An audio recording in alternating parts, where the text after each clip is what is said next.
In just 7 minutes, Jasmine Crockett, a black woman and a White House official, was fined $10,000 simply for wearing a small silver cross on her collar.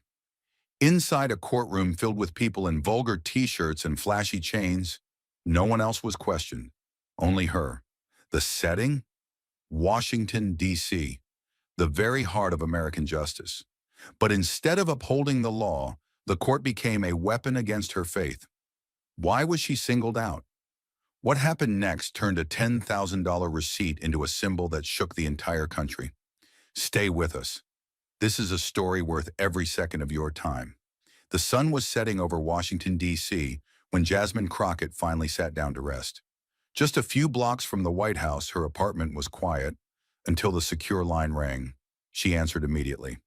"Jasmine," the voice on the line said. It was President Trump.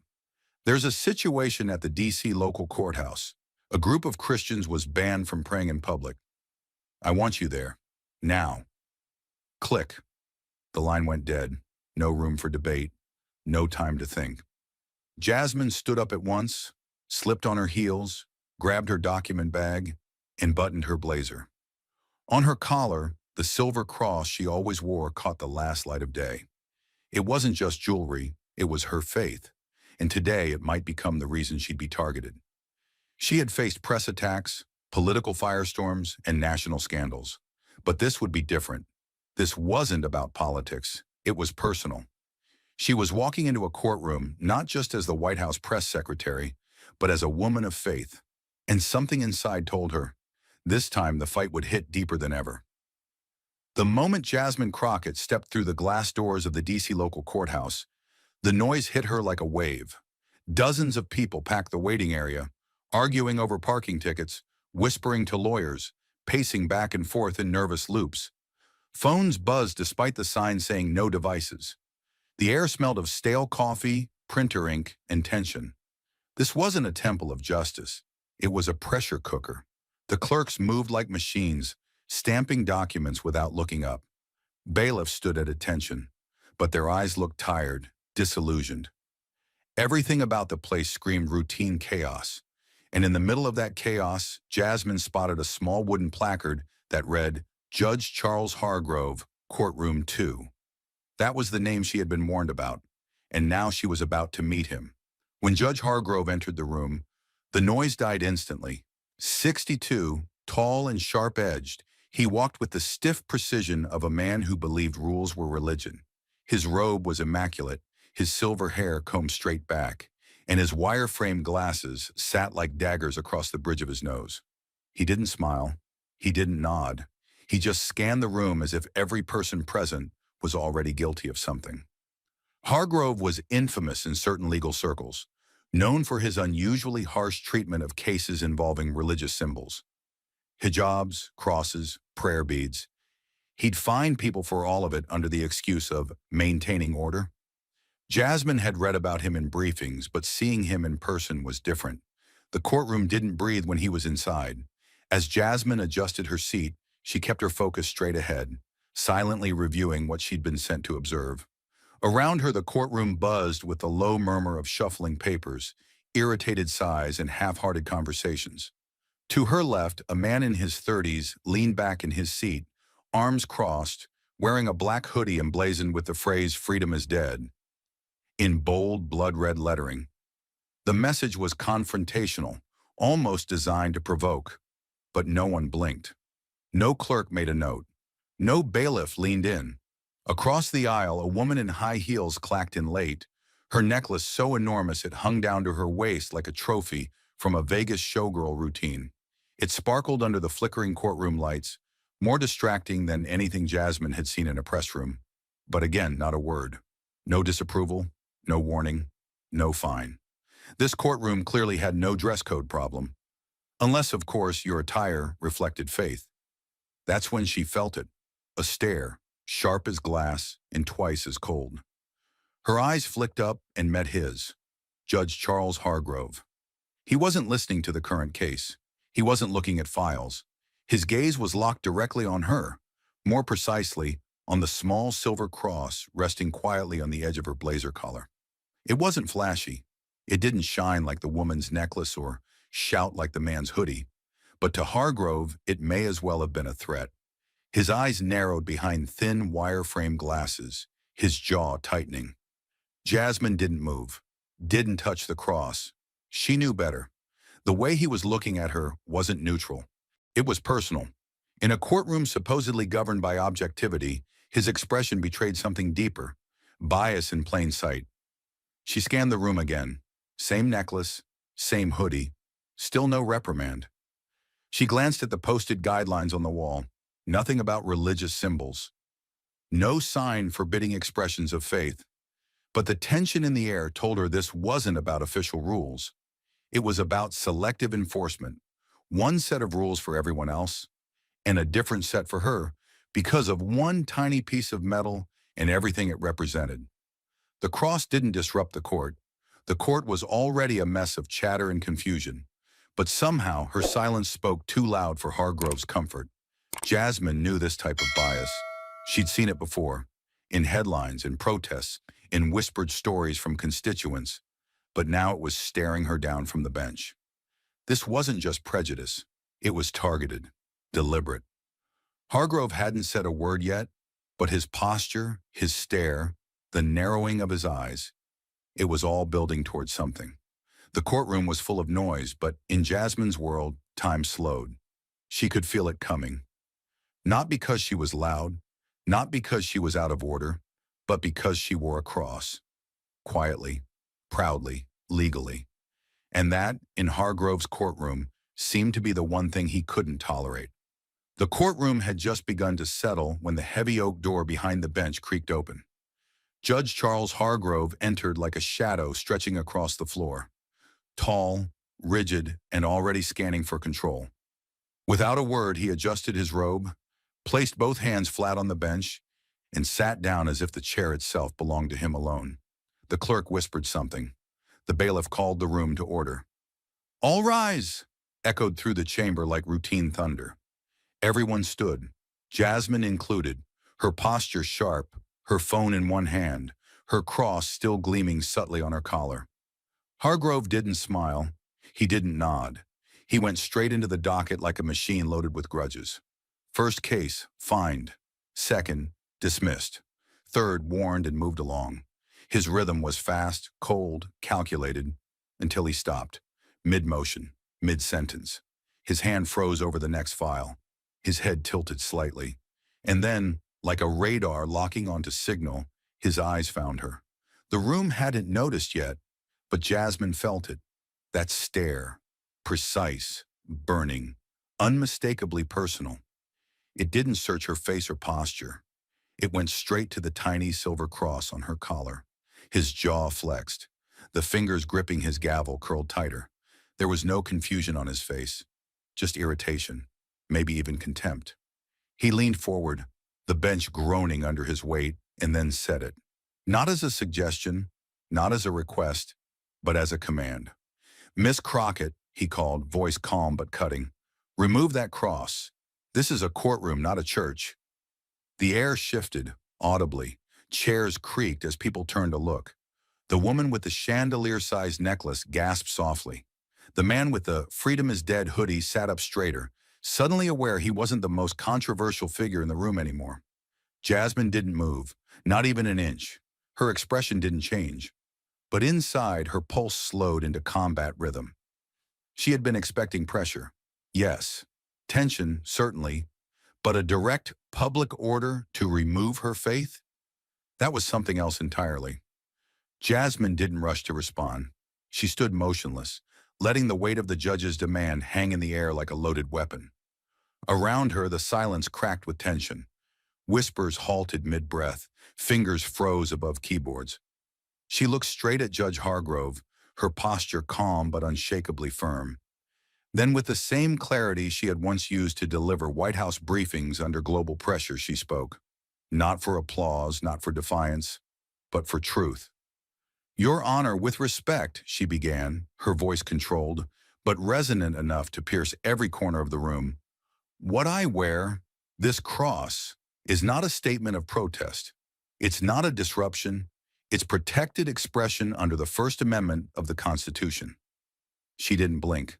She let the words land, their authority more powerful than volume. The judge didn't interrupt. Couldn't. Her tone was too deliberate, her reasoning too precise. The First Amendment guarantees freedom of religion, and that includes the right to express one's faith in public settings, so long as it does not incite disorder. I am not chanting. I am not preaching. I am wearing a symbol, quietly, peacefully, and lawfully. Murmurs rippled through the gallery, people shifting in their seats, nudging each other with subtle disbelief.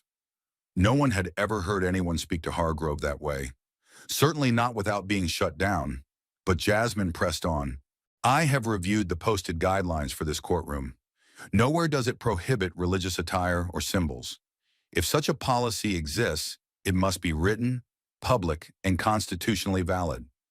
Otherwise, what you've asked of me is not enforcement, it's personal. The judge's hand tightened around his gavel. His knuckles whitened. But still, he said nothing. Your Honor, she added, slower now, each word enunciated like a lawyer drafting history.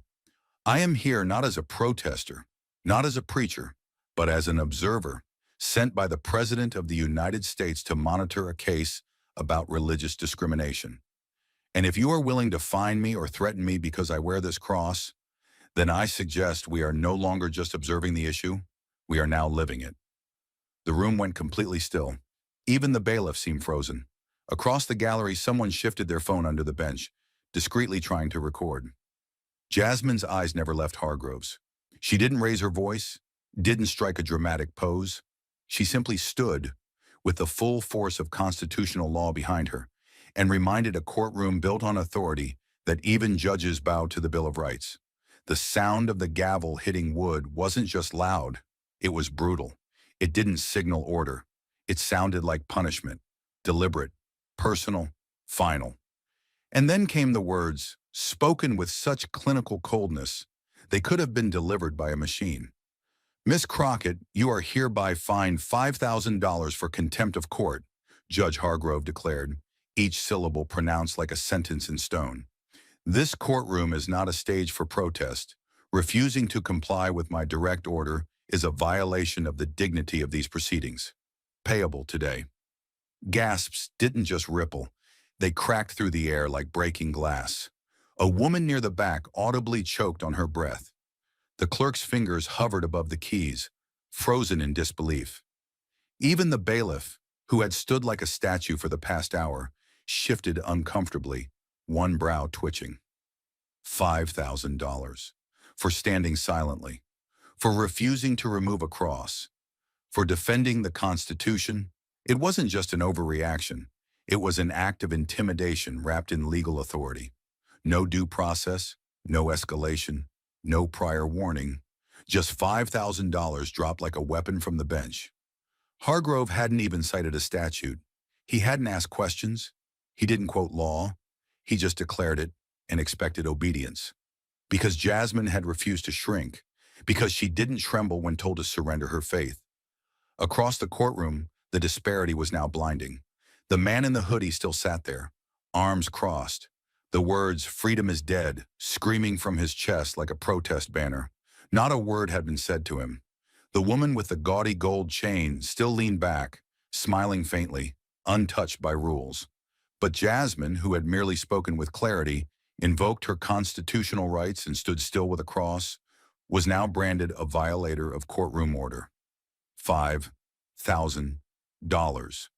It wasn't a fine. It was a message. A declaration that in this courtroom, faith came with a price tag. That questioning authority, when done with principle, would be punished harder than shouting or chaos. And everyone in that room knew it. The gallery had stopped murmuring. They were watching now, eyes flicking between Jasmine and the judge like spectators to a rigged duel. This wasn't justice. It was dominance. And Jasmine? She didn't blink. Her breath stayed steady. Her shoulders never sagged. She didn't plead, didn't argue. She let the number speak for itself. Because deep down, she understood what Hargrove didn't. The louder the injustice, the clearer the truth becomes. She had just been fined $5,000 for wearing a cross in silence. And now the whole world would know it. But what no one in that courtroom could have guessed was that Jasmine hadn't come unprepared.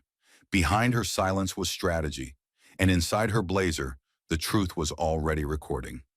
Long before Judge Hargrove entered, before the courtroom even came into view, Jasmine Crockett knew today wasn't routine. Something about the briefing, the assignment, the urgency of the president's voice on the phone, it all felt loaded, like she wasn't walking into a courthouse but into the eye of a storm disguised as procedure.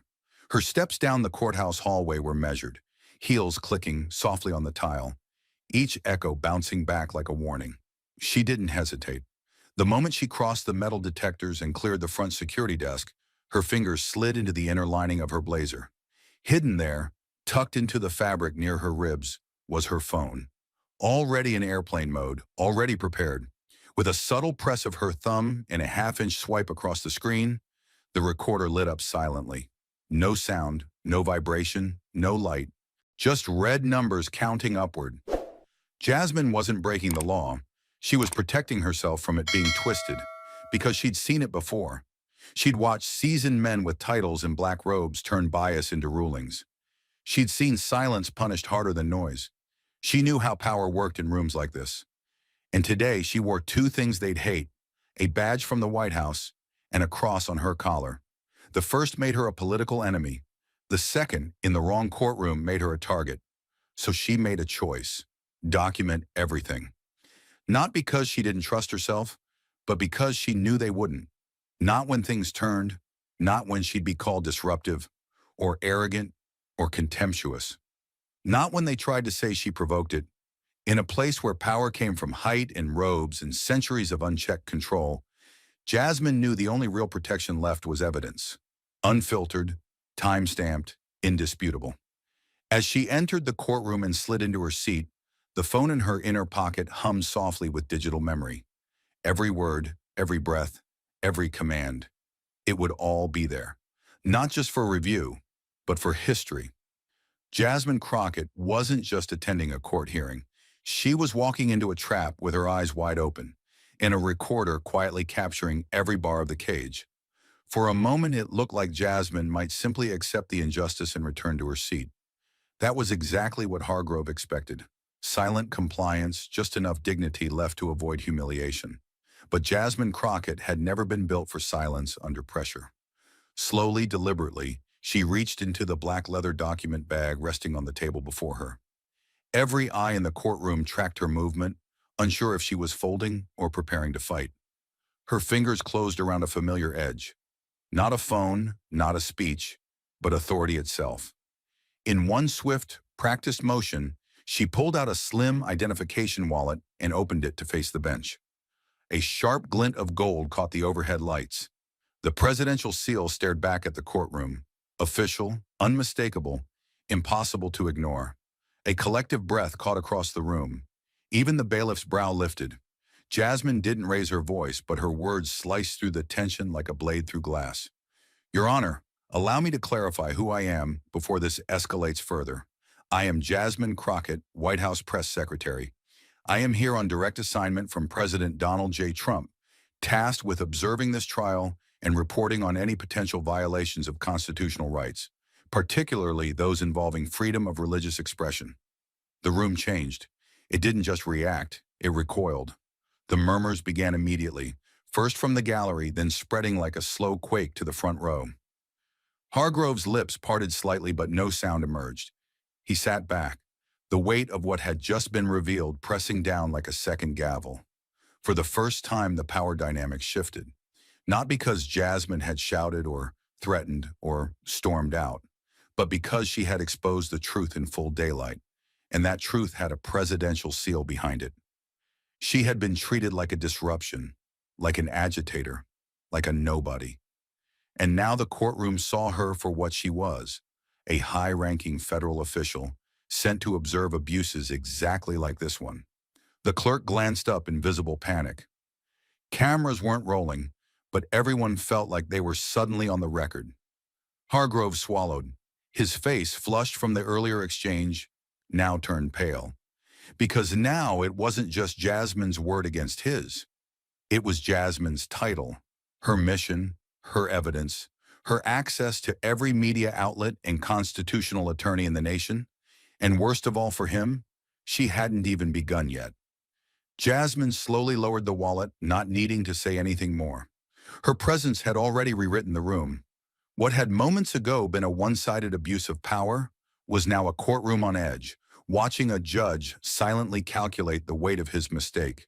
And Jasmine, calm, controlled, relentless, stood exactly where he had tried to push her out, still wearing the cross, still standing her ground, still undefeated. Jasmine took one step forward, not out of defiance but as a declaration. Her voice was composed, but behind every word was steel. Your Honor, with all due respect, I must place this court on notice, not just ethically, but constitutionally, she said, her tone measured and commanding. In the case of Church of Lukumi Babalu Ayer versus City of Hialeah, the United States Supreme Court ruled, without ambiguity, that any law, ruling, or enforcement which directly targets religious practice or symbols without compelling interest and neutral application violates the First Amendment. The courtroom quieted further, breaths drawn in but not released. Even the clerk, who had been furiously typing, slowed her keystrokes to listen. The city of Hialeah passed ordinances that appeared neutral on their face, but were designed to suppress a specific religious practice. The court saw through that. They ruled it unconstitutional because the law, though cloaked in secular language, was enforced in a way that targeted faith. That is precisely what is happening in this courtroom today. She turned her body slightly, addressing not just the bench now, but the full courtroom, the crowd, the observers, the court staff. Every soul within those walls became a witness to what she said next. Let's examine the facts as they exist in this room, she continued, voice sharpening. A man sits in the back, wearing a hoodie that reads, boldly, "Freedom is dead." No objection, no fine, no reprimand. A woman strolls in 10 minutes late with a necklace so large it reflects light across half the gallery. Not a word, no citation, no contempt. Her voice hardened, not louder, but heavier. I, on the other hand, have sat silently, respectfully, wearing a small silver cross, one that does not make noise, does not disrupt, does not threaten the integrity of these proceedings, and for that, I've been fined $5,000. Not for conduct, not for contempt, but for belief. The weight of that number pressed on the room. She paused, letting the injustice fester in the silence. This court did not act neutrally, she said, her words like blades slicing through the quiet. It acted selectively, and the standard applied to me, because of what I wear and what it represents, was not applied to others whose attire is objectively more distracting, arguably more confrontational, and absolutely more visible. All eyes were now off Hargrove and on her. No longer an observer, no longer a passive participant. She had taken the floor, not by force, but by truth. The Supreme Court's decision in Lukumi Babalu wasn't just about a city law. It was about unequal enforcement, about power wielded under the guise of neutrality, but used to target the vulnerable. That is what I see here today. Not the law, not justice, but bias, cloaked in black robes and now exposed under white fluorescent light. Judge Hargrove remained still, but his grip on the gavel had loosened. His knuckles, once pale with control, now trembled slightly.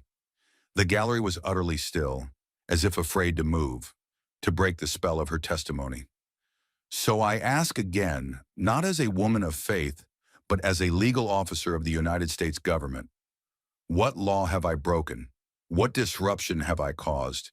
And if you cannot answer those questions equally for every person in this room, then I suggest this fine is not lawful, it is discriminatory.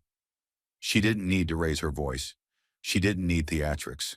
The courtroom itself had become her evidence.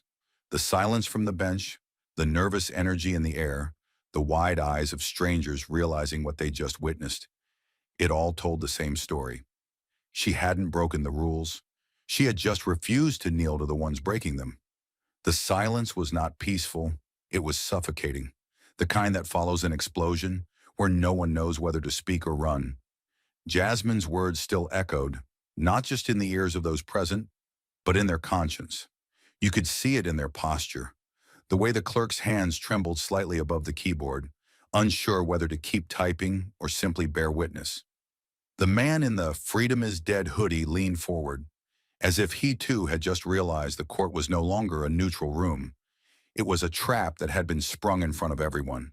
And at the center of it all, Judge Hargrove didn't move. His back remained straight, his robe unmoving, but his face had cracked. The mask of control, of untouchable authority, had fractured in subtle but undeniable ways. His pupils twitched, first to Jasmine, then to the gallery, then to nowhere at all.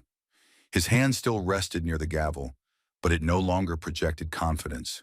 It was clenched, white-knuckled, tense. He wasn't deliberating, he was recalibrating. He hadn't expected a challenge, not like this. Not from a woman, not from a cross, and certainly not from someone carrying both constitutional law and presidential authority in her pocket. And worse, she had used them flawlessly. No shouting, no grandstanding. Just fact, case law, and an undeniable display of composure that made him look like exactly what he was trying not to be. Biased, emotional, and afraid. But men like Hargrove don't fold under truth. They dig in. "Miss Crockett," he said finally, but it was more of a hiss than a sentence. His voice, no longer booming, had gone flat and clipped. Controlled rage. "You seem to believe that quoting precedent and waiving credentials gives you the right to disregard courtroom decorum." Jasmine didn't respond. She didn't need to. The silence that followed was its own verdict. "This is my courtroom," he continued, each word now surgically cold. "Not a stage for political performance." That was when the clerk looked up, visibly startled, because he wasn't talking like a judge anymore. He was talking like a man cornered, a man bleeding power, trying desperately to patch it with bravado. But everyone in the room felt the shift. This wasn't law. This was retaliation wrapped in robe and ego. Still, Jasmine stood motionless, not out of fear, but out of strategy. Every second he spoke was another moment exposing himself. Every angry word another inch he pulled the curtain back, revealing not a dispenser of justice, but a man rattled by a woman who refused to bow. And so, the room held its breath again. Because the question wasn't whether Hargrove had been shaken. It was what he would do next to try and take back control. Hargrove's breathing shifted, barely perceptible to most, but Jasmine saw it. The moment when control slips just enough for the mask to crack. His gaze swept across her again, this time not searching for argument, but for ammunition. And then he spotted it. A flicker. Barely visible, nestled beneath the inside flap of her blazer. A soft, blinking red light. It wasn't loud, it wasn't disruptive. But to Hargrove, it was a gift. A target. His eyes lit up, not with relief, but with vengeance. "Miss Crockett," he said, voice suddenly sharp again. "Is that a recording device?" Jasmine didn't flinch. "Yes, Your Honor," she replied clearly. "I began recording at the start of the session. Discreetly, silently, for accountability purposes, as is permitted by legal observers in jurisdictions that allow it, especially when no signage or announcement prohibits it." The words were clinical, factual, but in a courtroom already straining under the weight of exposed bias, they sounded like defiance. The gavel slammed down so hard the clerk jolted. "That is unauthorized recording," Hargrove barked, louder now, his voice cracking under the strain of his own fury. "This courtroom does not permit private individuals to record proceedings without prior approval." He leaned forward, voice dropping to a growl. "You have violated courtroom protocol, disrupted judicial decorum, and shown open disregard for this institution. For that, I am imposing an additional $5,000 fine." It didn't feel like a court ruling. It felt like a personal execution. The number rang out not once, but twice. $10,000.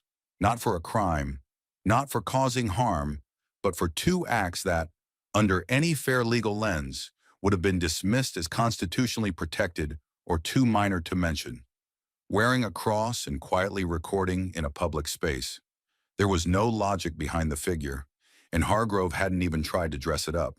He just dropped it like a hammer and leaned back, gavel twitching in his grip, as if daring anyone to question his authority. The effect was immediate. Gasps rippled through the courtroom like an invisible shockwave. Not dramatic, Real. People looked at each other as if silently confirming, did he really just say that? Mouths hung open. The woman with the oversized necklace finally shifted uncomfortably, pressing her lips into a thin, guilty line. Even the man in the freedom is dead. Hoodie stopped fidgeting with his sleeves, now sitting still. Stunned, no longer the boldest statement in the room.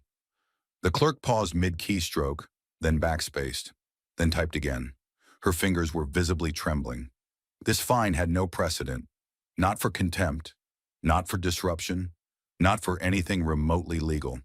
It was punitive, personal, an overreach so massive it didn't just cross a line. It obliterated it, and everyone knew it. Somewhere in the back row, a man muttered under his breath, 10 grand? For a necklace and a phone? His friend didn't answer, just stared forward, jaw tight. The silence was deafening, not because the room had no sound, but because there was no justification left to fill it. This wasn't a courtroom anymore. It was a stage, and Jasmine Crockett had just been turned into the lead in a play called This Is What Happens When You Don't Bow. There was a long, loaded pause after Hargrove's declaration. $10,000. The number still hovered in the air like smoke after a fire. Everyone in the courtroom watched Jasmine, expecting the inevitable. Shock, outrage, maybe even an emotional collapse. After all, who walks into a courtroom and walks out $10,000 lighter for wearing a cross and pressing record? But Jasmine Crockett didn't blink. She didn't ask for reconsideration. She didn't beg.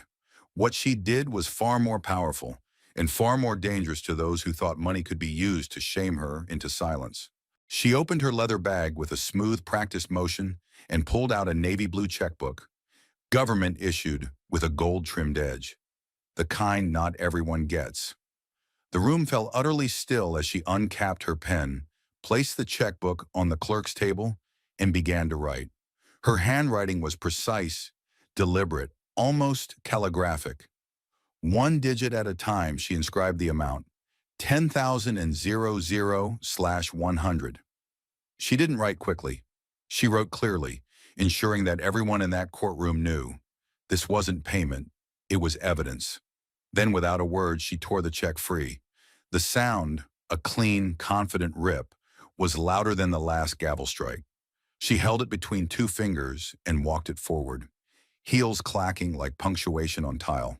When she reached the clerk's desk, she didn't place it down gently. She laid it down like a file marked Exhibit A. Then came the second blow. I want a formal receipt, Jasmine said, voice even, but sharpened to the bone, with a line-by-line record of why this fine was imposed. The clerk looked up, wide-eyed, caught between obedience and disbelief. Jasmine didn't blink. Write it exactly as it was delivered, she said. 5,000 for refusing to remove a religious symbol protected by the Constitution. 5,000 more for silently recording a public proceeding in a courtroom where no visible policy prohibits it. The clerk nodded slowly, her fingers trembling as they hovered above the form. Jasmine wasn't done.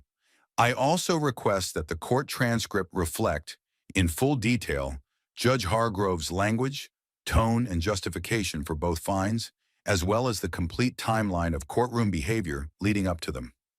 She turned, addressing the court reporter directly.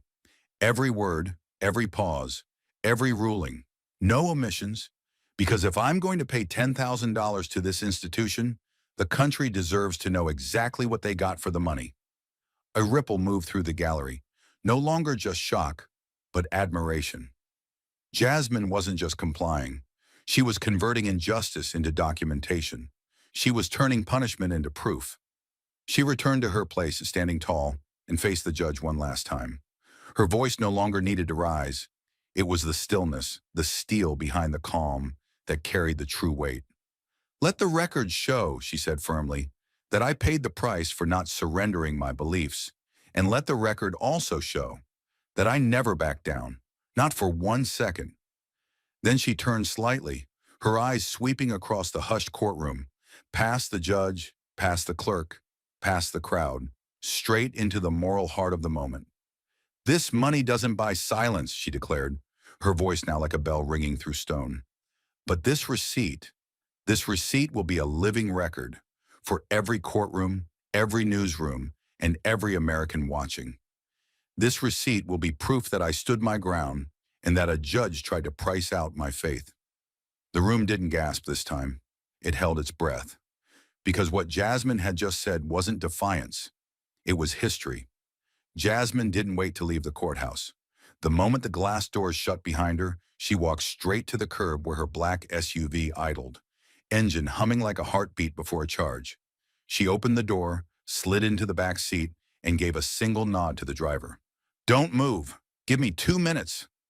The door clicked shut behind her. Silence. Inside the vehicle, the chaos of the courtroom faded, but the fire inside her had only sharpened. She reached into her blazer, pulled out her phone, and unlocked it with a quick fingerprint scan. Her hands were steady. Her mind was surgical. First, she opened her encrypted storage app and retrieved the complete audio file. Every word, every breath, every gavel strike from the moment she walked in. Then came the scanned image of the official receipt, $10,000 dated, time-stamped, signed by the court clerk, and finally the court transcript, which she had demanded in full. It wasn't just lines of dialogue, it was now an indictment. Every quote from Hargrove, every irrational ruling, every ounce of bias now immortalized in black and white. She assembled them all in one message. The recipient? Matthew Reese, President Trump's senior legal counsel and crisis strategist. Subject line, judicial misconduct, urgent action required. Then she began to type, Judge Charles Hargrove issued $10,000 in fines against me. $5,000 for wearing a cross, $5,000 for silently recording. No formal courtroom signage prohibiting recordings. No written dress code banning religious symbols. Transcript and receipt attached. Recording confirms discriminatory enforcement. Clerk and bailiff visibly uncomfortable. Entire courtroom witnessed disproportionate treatment, urging immediate legal review and press coordination. This cannot go unchallenged, not just for me, but for the precedent it sets. She paused only to recheck the attachments, then hit send. A blue check mark flashed instantly. Delivered. Read. She leaned back in her seat for the first time that day, the adrenaline still high in her veins. She wasn't just reporting what happened. She was detonating a chain reaction. And she knew it. This wasn't just about her dignity. It was about the Constitution, about whether a woman, black, brilliant, and unapologetically faithful, could walk into a courtroom in the United States and not be fined into silence. The moment that message left her phone, the battle shifted. It was no longer just about gavel strikes and courtroom tension. It had become evidence in the hands of the West Wing, and Jasmine Crockett had just made sure the entire federal apparatus would hear what happened inside that courtroom. Word for word, dollar by dollar, line by unconstitutional line. It started with a shaky phone camera and a silent thumb hovering over the record button. The person holding it, an anonymous young woman seated in the third row, had seen enough by then. She'd watched the gavel slam down. She'd watched the $10,000 fine handed out like a personal vendetta. But what made her press record wasn't the punishment. It was what Jasmine did next. With unwavering calm, Jasmine Crockett tore a personal check from her government-issued book, stepped forward, and laid it down on the clerk's desk like a legal landmine. Then came the line, quiet but sharp, captured clearly on the phone's mic. This money doesn't buy silence, but this receipt will be a living record for the entire country. The video was only 37 seconds long, but by the time Jasmine exited the courtroom, it was already spreading. It appeared first in a private group chat of law students, then it hit a faith-based civil liberties Discord. By noon, it had crossed platforms, from TikTok to X to Instagram threads. It reached 50,000 views in an hour, then 100,000, then 1 million. People weren't just watching it, they were sharing it with commentary like, "She didn't just pay the fine, she weaponized the receipt." Others posted screenshots of the check, overlaid with bold font, $10,000 for faith. By the end of the day, the hashtag number cross in court had over 1.2 million mentions and was trending in 6 countries. A viral TikTok remix edited Jasmine's walk to the clerk's desk over Hans Zimmer's Time, and within 2 hours, even celebrities were reposting it. One pastor in Georgia went live in front of his congregation and said, "You want to see courage in 2025? Watch Jasmine Crockett write that check. Watch her speak to power like it's her courtroom, not theirs." Twitter was on fire. A major constitutional law account with 3 million followers posted, "The court tried to make her pay for her faith. Instead, she turned their penalty into policy. Jasmine Crockett just gave us a masterclass in resistance." Another user put it bluntly, "She didn't bring a cross into court. She brought the First Amendment and made the gavel blink." Media outlets scrambled to verify. CNN called it one of the most powerful viral courtroom moments of the decade. Fox News called it proof the system fears people who know their rights. MSNBC aired the clip on loop with a legal panel debating whether Judge Hargrove's actions constituted constitutional overreach.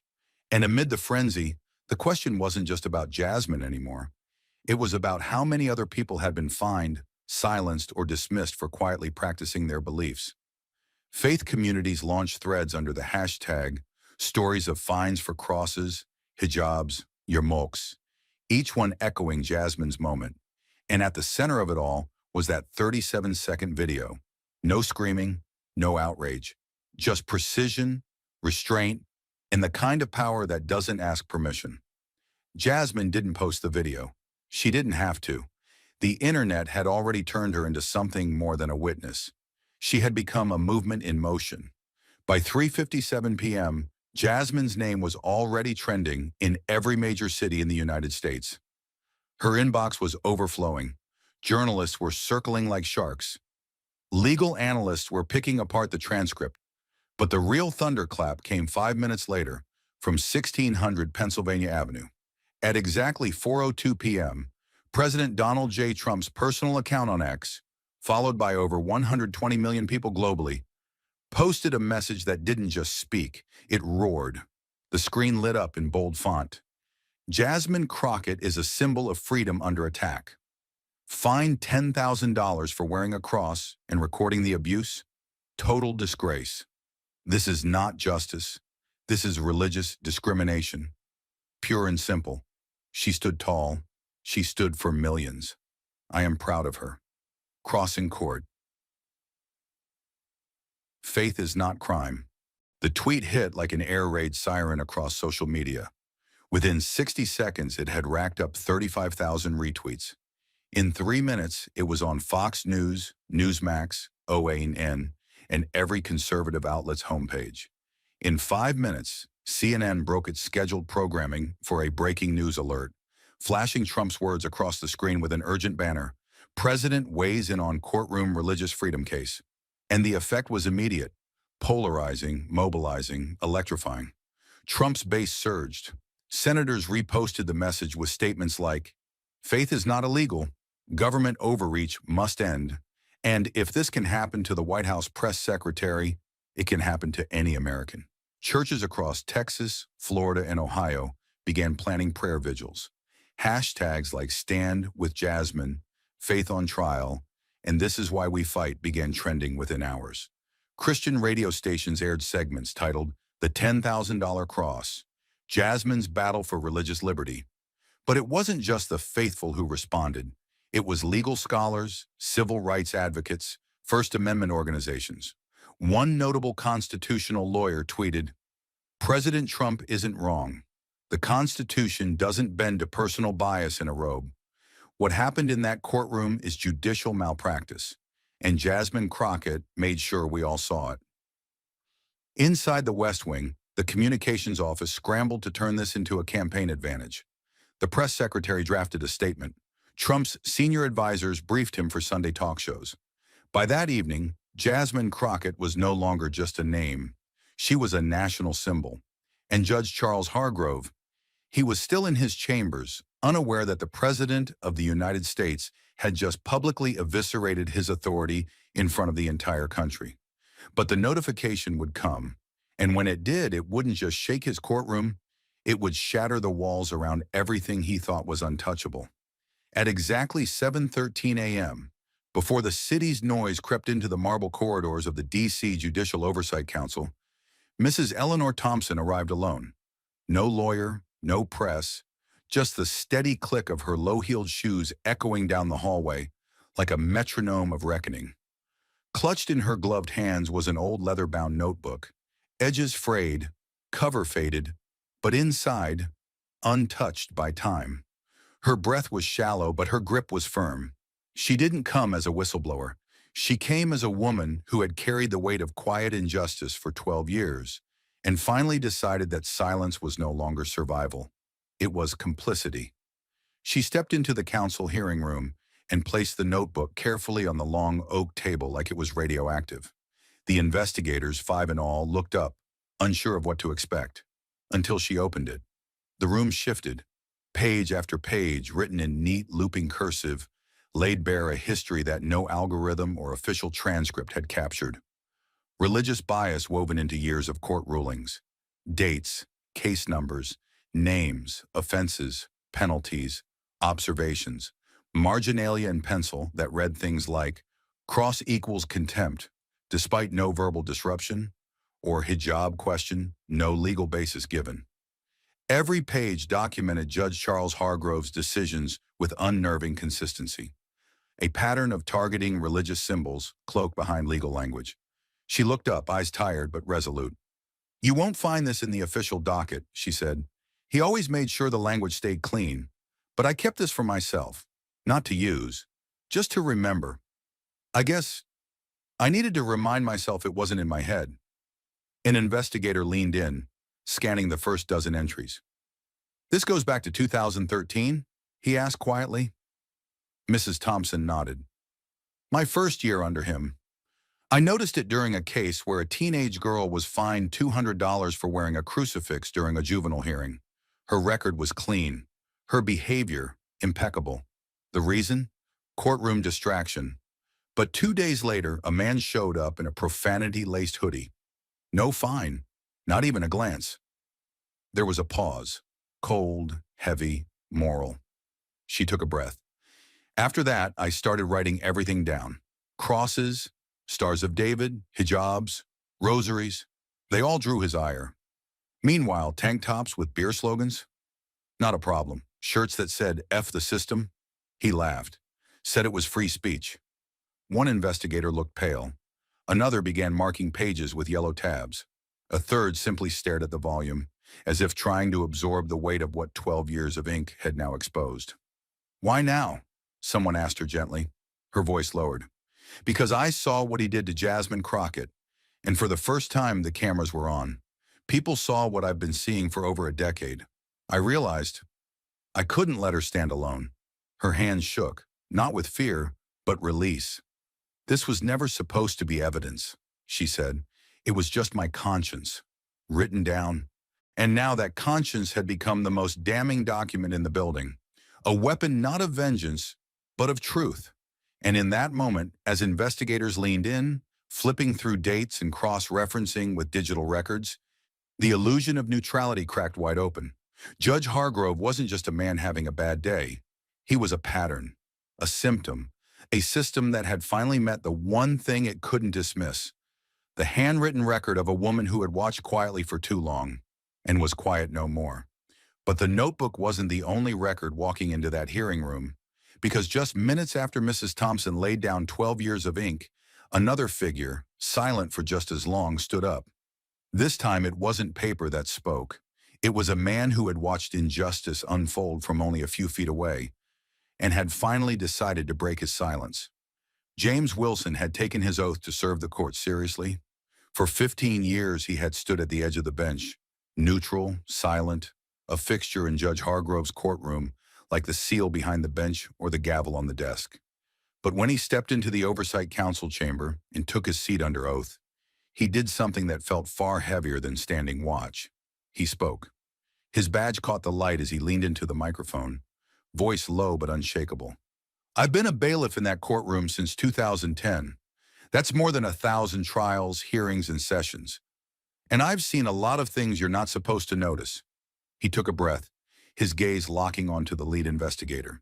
"You asked for patterns? I'll give you one. There was a day last winter, February 8th. We had a full docket. Lot of small cases, petty theft, disorderly conduct, parking violations. Nothing major.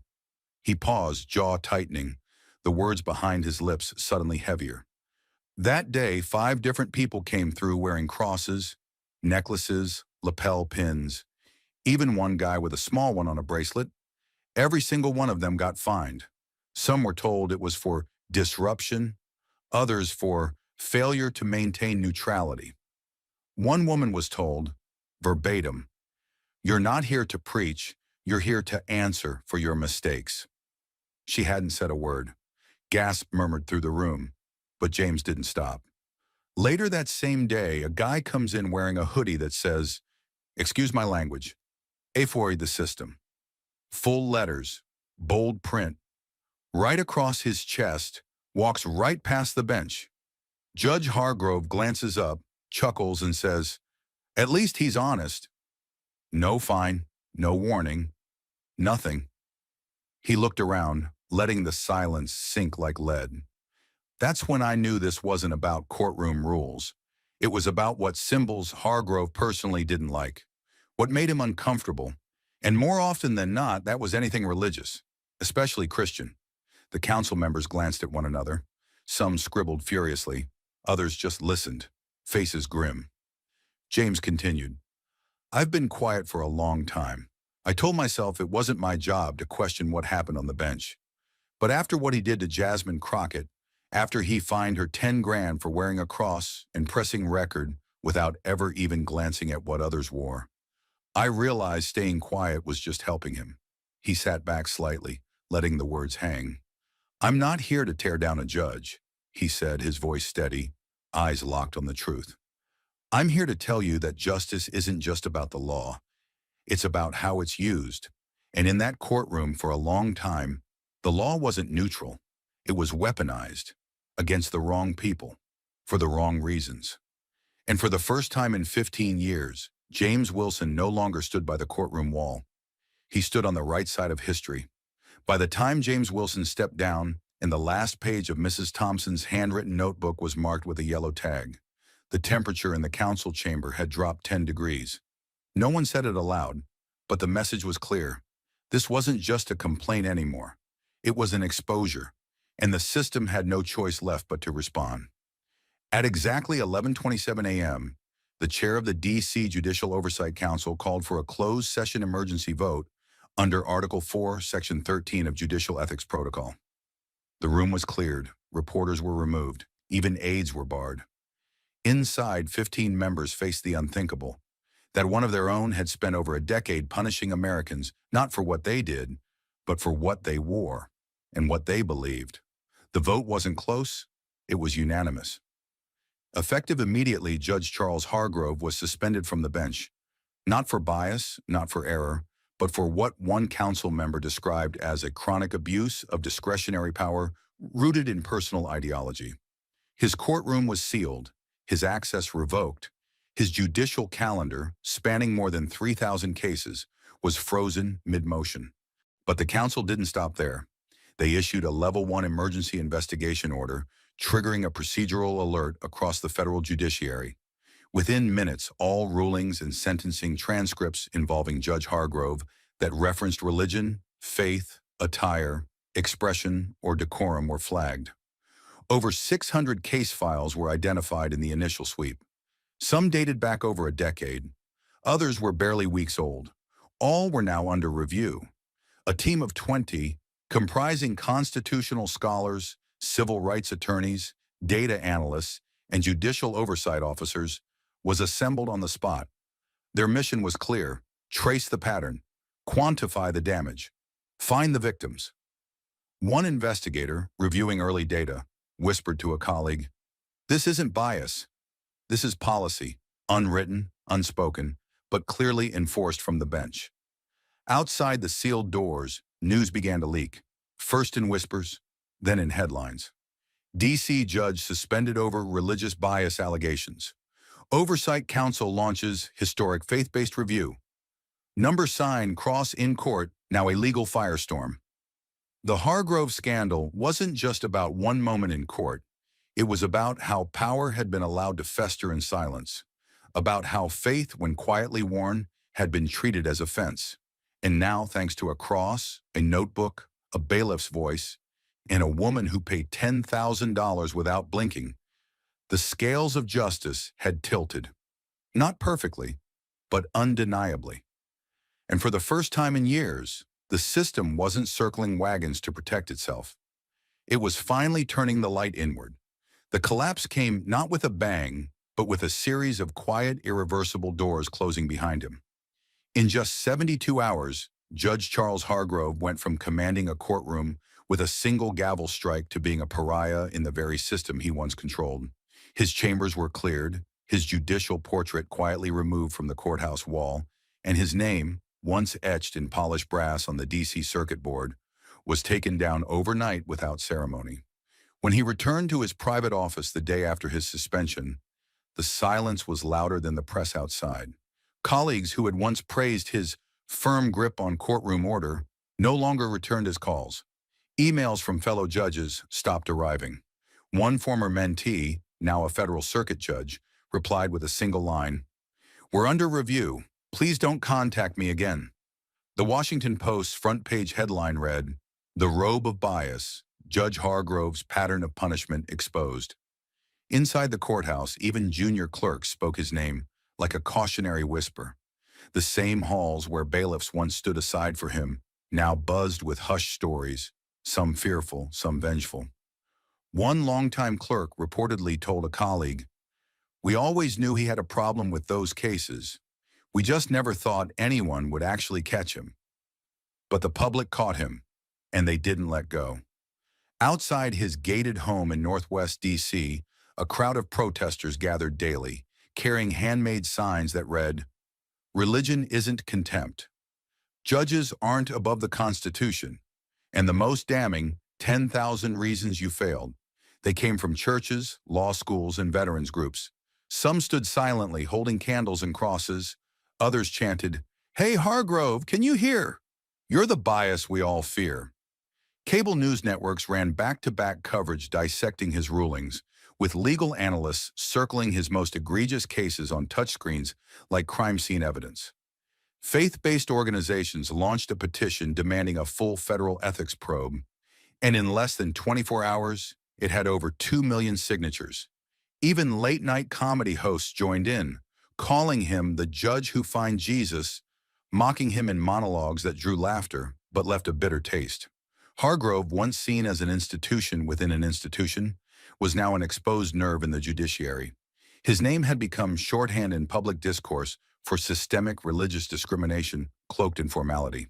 Civil rights attorneys labeled his career a legacy of micro-tyranny. Politicians called for deeper reform. Editorials in major papers titled him, "The Warning We Ignored for Too Long." And yet the most painful blows came not from the media, but from within his own profession.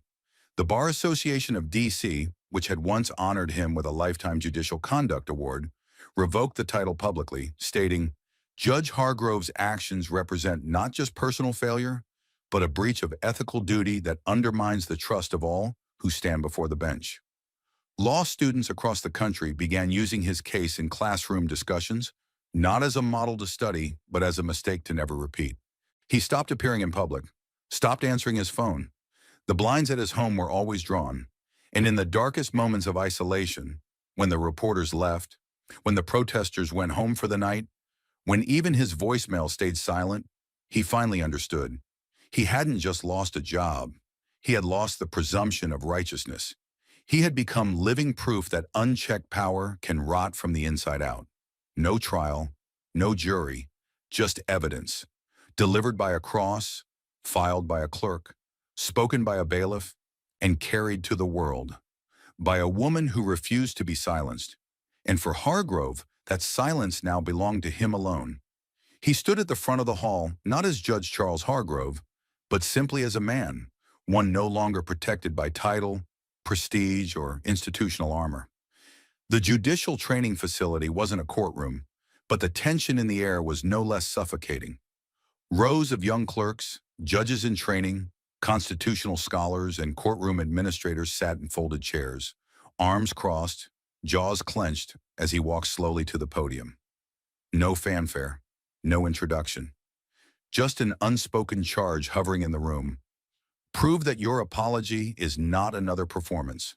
The podium microphone squealed softly as he adjusted it. He cleared his throat, not out of nerves, but like a man preparing to peel back his own skin. 12 weeks ago, he began, his voice hoarse but steady, I fined a woman $10,000 for wearing a cross and recording my courtroom. At the time, I told myself it was about order, about neutrality, about control. He paused, letting the silence linger. But it wasn't, not really. Every eye was on him, but not with admiration, with examination. He continued, slower now. What I was really defending was my discomfort, my unwillingness to share the space, my blind spots. A murmur rippled through the crowd, but no one interrupted. He tightened his grip on the edge of the podium. I once fined a cross, he said again, this time louder, deeper. I thought I was protecting the integrity of the bench, but I was only reinforcing my own bias, cloaked in procedure. There was no script, no legal shield to hide behind, only the truth he had avoided for decades. I've spent the past few weeks reading the First Amendment line by line, not as a judge, but as a student. I've reread the Lukumi Babalu I decision more times than I can count. I sat in silence and listened to audio clips of my own rulings. Do you know what it's like to hear your voice strip people of their rights without realizing it? To hear your own tone dripping with control instead of compassion? I do, and it changes you. The room was frozen. Even the skeptics weren't checking their phones now.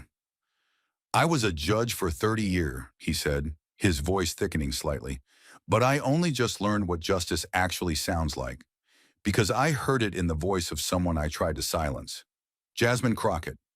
He looked down for a beat, then raised his eyes again, this time less to perform and more to reveal something raw.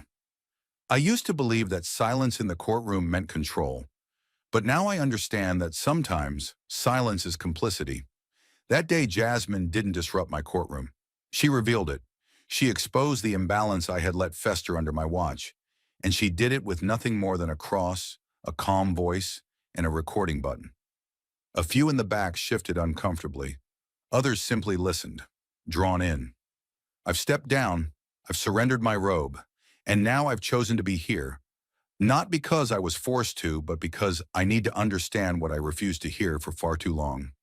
He let out a breath, then added, softer but with searing clarity, I once punished a cross for speaking too loudly. Today, I'm learning to listen to it instead. No applause came, just a long, respectful silence. And yet it was louder than any gavel he had ever struck. Because for the first time in his life, Charles Hargrove didn't rule a room. He earned a moment of grace within it. Under the blinding lights of the White House press briefing room, Jasmine Crockett stood tall, her navy blazer crisp, her silver cross gleaming like a declaration.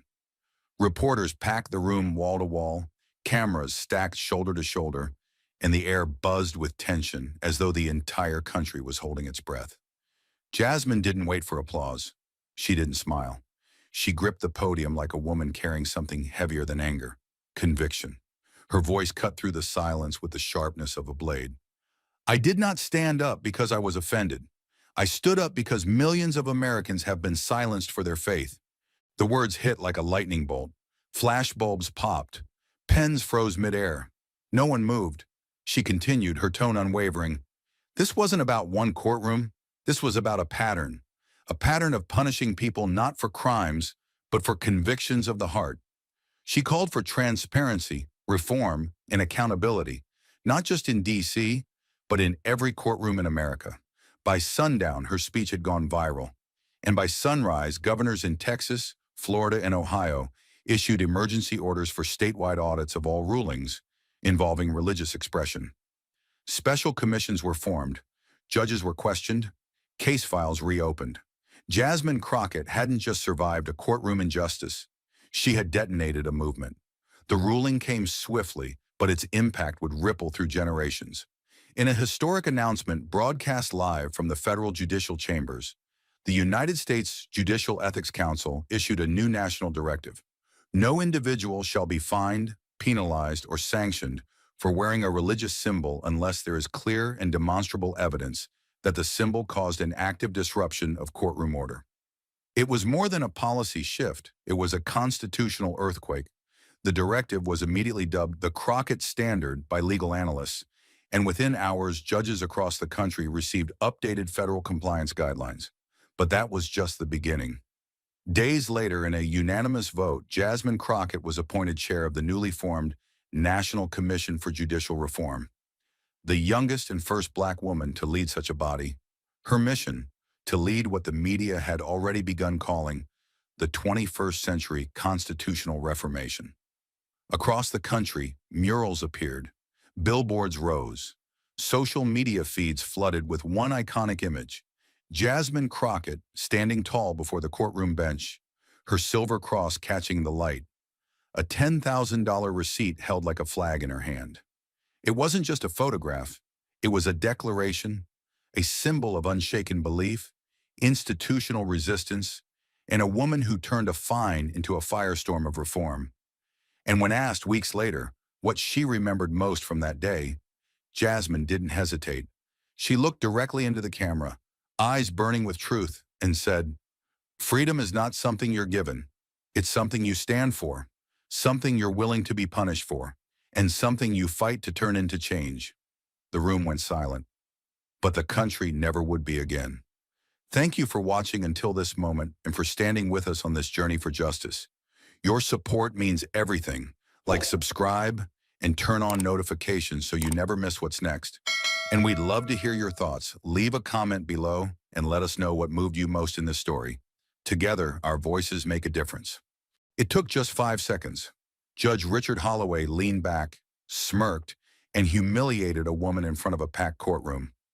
"Another one who thinks she's above the law," he scoffed. But the woman didn't blink. She didn't flinch. She just waited. And when she reached into her blazer, the entire courtroom stopped breathing. Who was she? And why did the judge go pale before she even said a word? Stay with us. This is a story worth every second of your time. The courtroom was still, almost reverent, but not for the right reasons. It wasn't respect that silenced the room. It was fear, not just of the gavel, but of what it represented in the hands of a man like him. The air hung heavy, thick not with heat, but with history, the kind of weight that seeps from walls that have seen too many verdicts passed without fairness. Rows of wooden benches stretched beneath dim, flickering overhead lights. The polish on the wood reflected a cold, clinical glow that made everything feel more like an operating room than a hall of justice. It was a place that didn't breathe, it braced. A place that had learned to expect injustice long before it arrived. At the front of it all, elevated like a monarch surveying his kingdom, sat Judge Richard Holloway. He was carved from stone, his scowl a fixture, his posture soaked in the kind of authority that came from years of being obeyed without question. His fingers tapped the mahogany bench with a rhythm that reeked of impatience and control.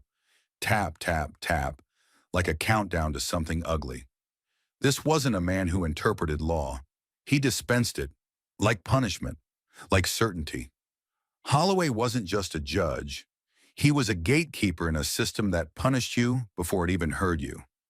Across the room, seated quietly at the defense table, was Jasmine Crockett, composed, unmoving, and silent. She didn't shift in her chair or avert her gaze. She simply watched, waited. When Holloway reached for the case file, he didn't treat it like a responsibility. He treated it like clutter, like noise in his day, like yet another example of someone wasting his time. His silver brows furrowed, not in concentration, but in condescension, as though even the paper offended him by existing. Then he chuckled, just once, low and dry, sharp as broken glass, a sound that didn't need volume to wound. "Another one who thinks she's above the law," he said, loud enough to mark the moment. The words slipped from his mouth with the ease of habit, like this wasn't the first time he'd said them. It wasn't. For men like Holloway, it was practically reflex, a weapon disguised as wit, a script passed down from a courtroom culture that rewarded confidence in the absence of empathy. His eyes never met Jasmine's. Not really. He looked in her direction, but he wasn't seeing her. He was seeing an idea, a problem, a challenge that dared to walk into his courtroom in heels and a tailored suit. The statement wasn't just about this moment. It was about everything he believed shouldn't belong in his world. Women like her, dressed like that, speaking with clarity, refusing to shrink. His laughter wasn't casual, it was strategic, a public declaration that he had already placed her beneath him, and that no evidence, no credentials, no truth could change that. But the woman sitting across from him wasn't just another case file. She was the reckoning he didn't see coming. Jasmine Crockett sat with the posture of a soldier and the stillness of a storm held at bay. Her navy blue suit was perfectly tailored, sharp at the shoulders, cinched at the waist, an armor of fabric, signaling she had not come to play defense. Her hands rested calmly on the table before her, fingers interlocked with intention, unmoving yet full of energy waiting to be unleashed. She didn't fidget. She didn't flinch. Every breath she took was measured, as if the oxygen itself had to pass inspection before being allowed into her lungs. While the courtroom vibrated with whispers and quiet judgments, she remained a fortress of silence. She was the only still thing in a room teeming with assumptions. Every pair of eyes that landed on her body, her skin, her suit, her silence, was filtering her existence through layers of bias older than the courthouse itself. The fact that she sat alone, without a legal team or show of force, only added to their presumption. She must not know what she's doing. Jasmine knew exactly what she was doing, but Jasmine's silence wasn't the only sound in the room. Something else was spreading now. Discomfort. The courtroom froze, not from the words, but from the intent behind them. Jurors stiffened. A few exchanged uneasy glances, their eyes darting to Jasmine, then back to the bench as if searching for a cue. Was this normal? Was this allowed? The prosecutor coughed lightly, feigning distraction with his notes, while the bailiff's jaw twitched, the only hint that anyone felt the punch of those 10 words. The court reporter blinked but kept typing, her fingers clacking on the keyboard, like she didn't just hear a verdict delivered before the trial had begun. The young prosecutor didn't say a word. His silence screamed louder than any objection he might have raised. As the judge's mocking words echoed through the chamber, he lowered his eyes, not in thought, but in avoidance. His pen twirled between his fingers, a nervous tick barely hiding the fact that he was shrinking into his seat. He didn't look at Jasmine. He didn't look at the judge. He looked at his notes, at his shoes, at anywhere but the place where courage was required. Maybe it was fear, maybe it was habit, or maybe he'd already learned that in this courtroom, challenging the man in the robe wasn't worth the fallout. Either way, he chose silence. And in doing so, he chose a side. And yet, in the middle of all of it, Jasmine Crockett sat unmoved, her spine straight, her chin high, her eyes forward. She'd heard worse, much worse, but there was something different about hearing it from the bench, from someone cloaked in the authority of the law. It didn't sting because it was surprising. It stung because it was expected. What made it unbearable wasn't just the comment, it was the certainty with which it was delivered. Holloway wasn't questioning her, he was declaring her. Declaring that she was one of those people, one of the ones who thought too highly of themselves, one of the ones who disrespected the system. He didn't say black, he didn't say woman, he didn't have to. Every syllable dripped with the coded language of generations past. Dressed in legal robes, delivered through judicial smiles, but forged from the same old prejudice. The kind that doesn't scream, the kind that doesn't need to, because it knows the room has always backed it. That's the part that burned the most.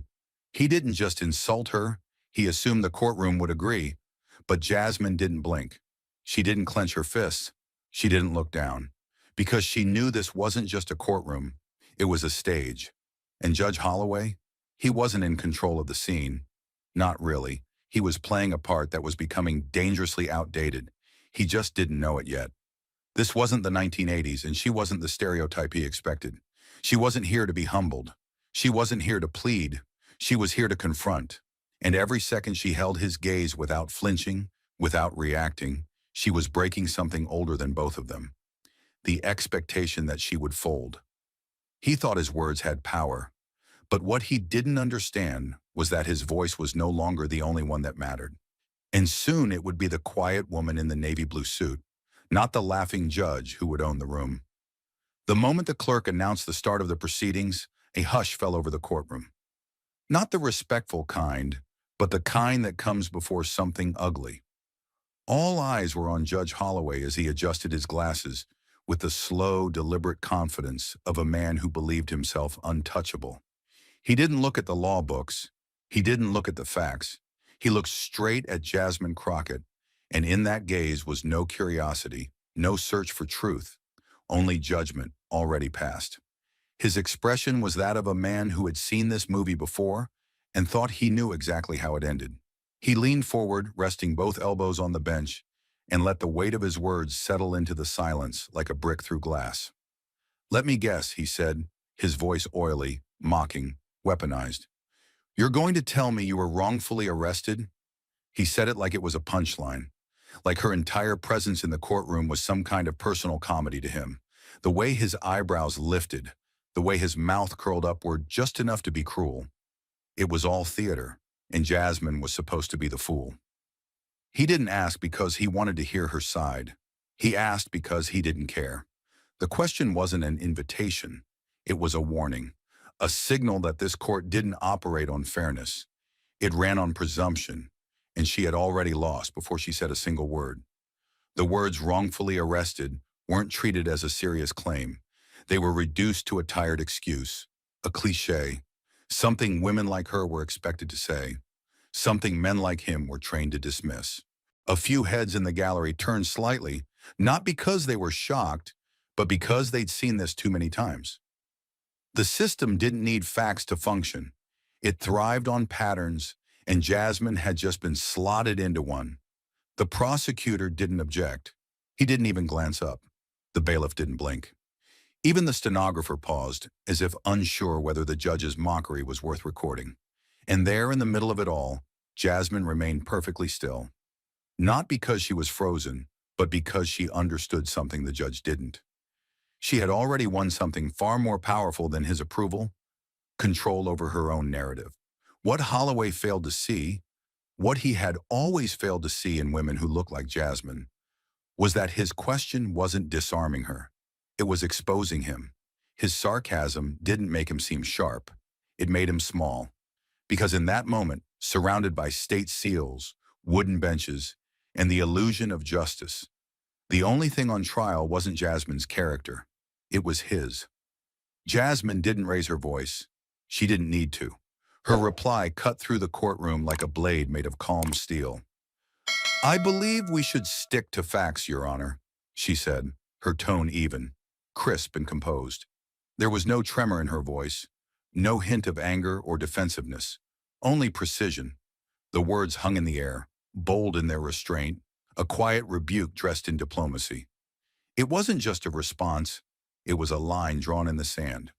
She had just refused to play the role he'd cast for her, the flustered, desperate defendant scrambling to prove her worth.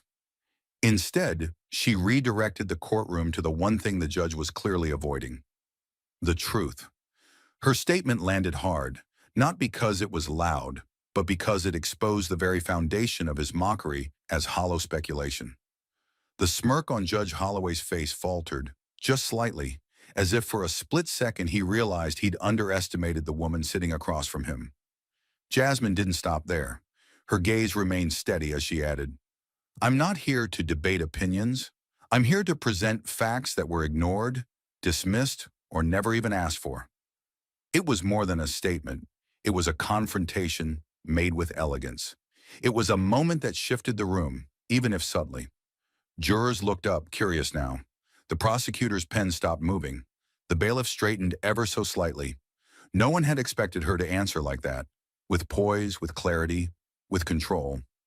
But Jasmine had spent a lifetime learning how to be direct without being labeled difficult, assertive, without being branded aggressive. Her response wasn't just about self-defense. It was about exposing the imbalance of a system that allowed a judge to mock a citizen without evidence. She had called out the unspoken rules of the courtroom in real time, without ever breaking decorum. And in doing so, she didn't just defend herself, She challenged the room to reconsider who truly held the power. Holloway thought he was putting her in her place, but in that moment, Jasmine made it clear. She already knew exactly where she stood, and it wasn't beneath him. For the briefest of moments, Judge Holloway froze. It was subtle. No gasp, no dramatic pause. But it was there. A flicker in his eyes, a hesitation in his breath, like a man caught off guard by something he didn't expect but couldn't admit rattled him. Jasmine's calm wasn't just unnerving, it was disarming. He was used to defendants squirming, stuttering, apologizing before they even opened their mouths. He was used to power through intimidation, to silence mistaken for respect. But Jasmine didn't flinch. She didn't play along. Her voice remained level, her hands steady, her gaze unbroken, and that, more than any objection, pierced his armor. Holloway's whole authority was built on reaction, but Jasmine gave him none. And in that absence, he felt something he hadn't felt in years. Exposed. It wasn't just that she stayed calm, it was that she refused to shrink under his weight. Her composure challenged the hierarchy he relied on. The unspoken rule that said fear was respect and silence was submission. Jasmine had turned that rule on its head.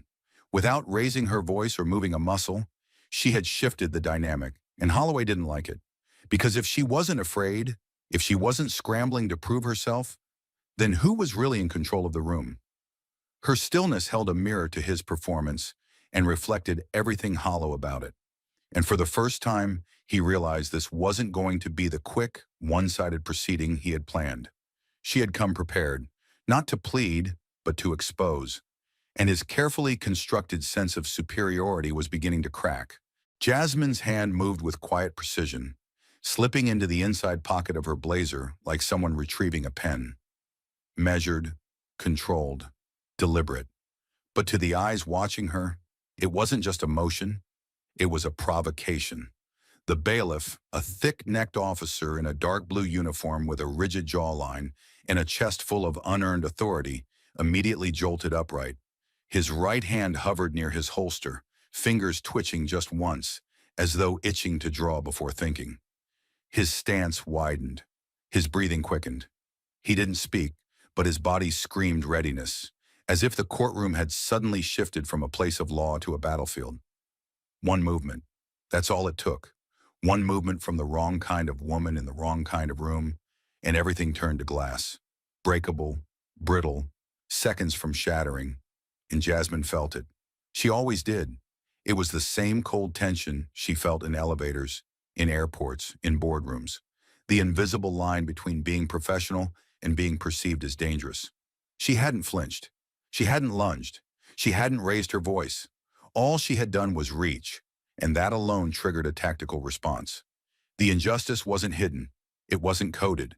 It was happening in real time, in front of a judge, a jury, and a silent room full of witnesses who had seen enough of the world to know what was unfolding and yet still said nothing. Because fear of her, not for her, was more acceptable than fairness toward her. The bailiff didn't move to protect her. He moved to contain her. And the sickest part was, he didn't even know why. Not really. He was just reacting the way the system had taught him to react his whole life. Assume the worst when she doesn't look afraid. Judge Holloway leaned forward, lips parting, already forming another sarcastic jab he thought would seal his dominance over the room. The look in his eyes said it all.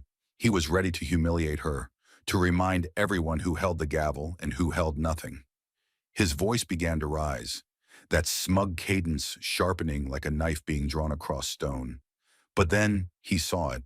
His words caught in his throat as Jasmine, calm and unhurried, withdrew a small black leather case from the inside of her blazer.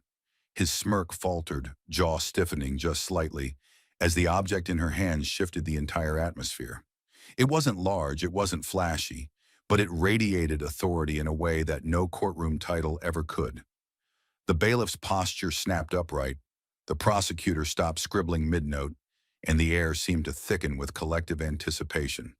Holloway's eyes narrowed, not in confidence now, but in calculation, suddenly unsure of what he was looking at. For the first time, the narrative was slipping out of his grip. His performance was interrupted, not by noise, not by outburst, but by a silent symbol of power he hadn't accounted for. He expected fear. He expected pleading. He expected another powerless woman fumbling for excuses. Instead, he was watching a masterclass in control. The courtroom, which had moments earlier been a theater for his ego, was now frozen in suspense. Because of her. The leather case in her hand wasn't a threat, but it was dangerous to him. Because whatever it held, it didn't belong in the hands of someone he had just laughed at. It belonged in the hands of someone he would be forced to reckon with. And as she began to open it, every word he had prepared, every insult, every dismissal, died on his tongue. Judge Holloway had walked into that morning, thinking he'd control the story. But now in front of a silent courtroom and a woman who refused to play along, he realized. He was about to become part of hers. Jasmine flicked open the black leather case with the calm precision of someone who knew exactly what kind of silence would follow. And then it appeared, neatly fitted, immaculately preserved, glowing under the courtroom's pale lights. A gold-embossed badge rested beside a laminated credential marked with bold, unmistakable words. Senior White House Advisor. Beneath it, the seal of the President of the United States gleamed like a brand of absolute authority, its eagle insignia catching the light as if the badge itself had spoken. For a moment, the room forgot how to breathe. Gasps were swallowed. Pens stopped scribbling. Even the ancient hum of the overhead lights seemed to hush in recognition. The courtroom, a place built to intimidate, had been brought to its knees by a nameplate and a seal. Not because they feared her, but because they had judged her before they ever asked who she was. The bailiff blinked twice, hands frozen mid-hover. The prosecutor's mouth parted slightly, his carefully composed mask shattering as his eyes locked on the badge like he was staring at a grenade. A juror dropped her notepad. Another leaned forward as if hoping proximity would make the truth clearer. And at the center of it all, Judge Holloway sat paralyzed, his face drained of color, his lips pressed together so tightly they seemed to vanish. Because in that moment, the power he thought he wielded was gone, ripped away, not by force, but by fact. The woman he mocked, the woman he dismissed, the woman he never thought to question, was sitting in front of him with the full weight of the federal government behind her. And it was too late to take back the laugh, too late to unmake the assumptions, too late to pretend that justice had ever stood on level ground. Jasmine opened the leather case with deliberate calm, her fingertips moving with the certainty of someone who had done this before. Not in courtrooms like this, but in rooms with far more power and far less patience for pretense. The lid unfolded with a soft snap, and what lay inside wasn't loud or oversized. It didn't need to be. A sleek government credential glinted beneath the overhead lights, bordered in navy and gold, stamped with the presidential seal so sharp, so official, it seemed to silence the air itself. Beside it sat a polished badge, minimal yet unmistakable. Senior White House Advisor, the title bold in embossed letters, flanked by the insignia of executive authority. The courtroom, so loud just seconds before with unspoken judgment, froze as if someone had cut the oxygen. No one moved. No one blinked. Even the rustling of jackets, the clicking of pens, the shuffling of jury chairs ceased in perfect unison. It wasn't respect. It was shock. And in that shock lived a truth that stung more than any gavel ever could. They had all judged her by what she looked like, not who she was.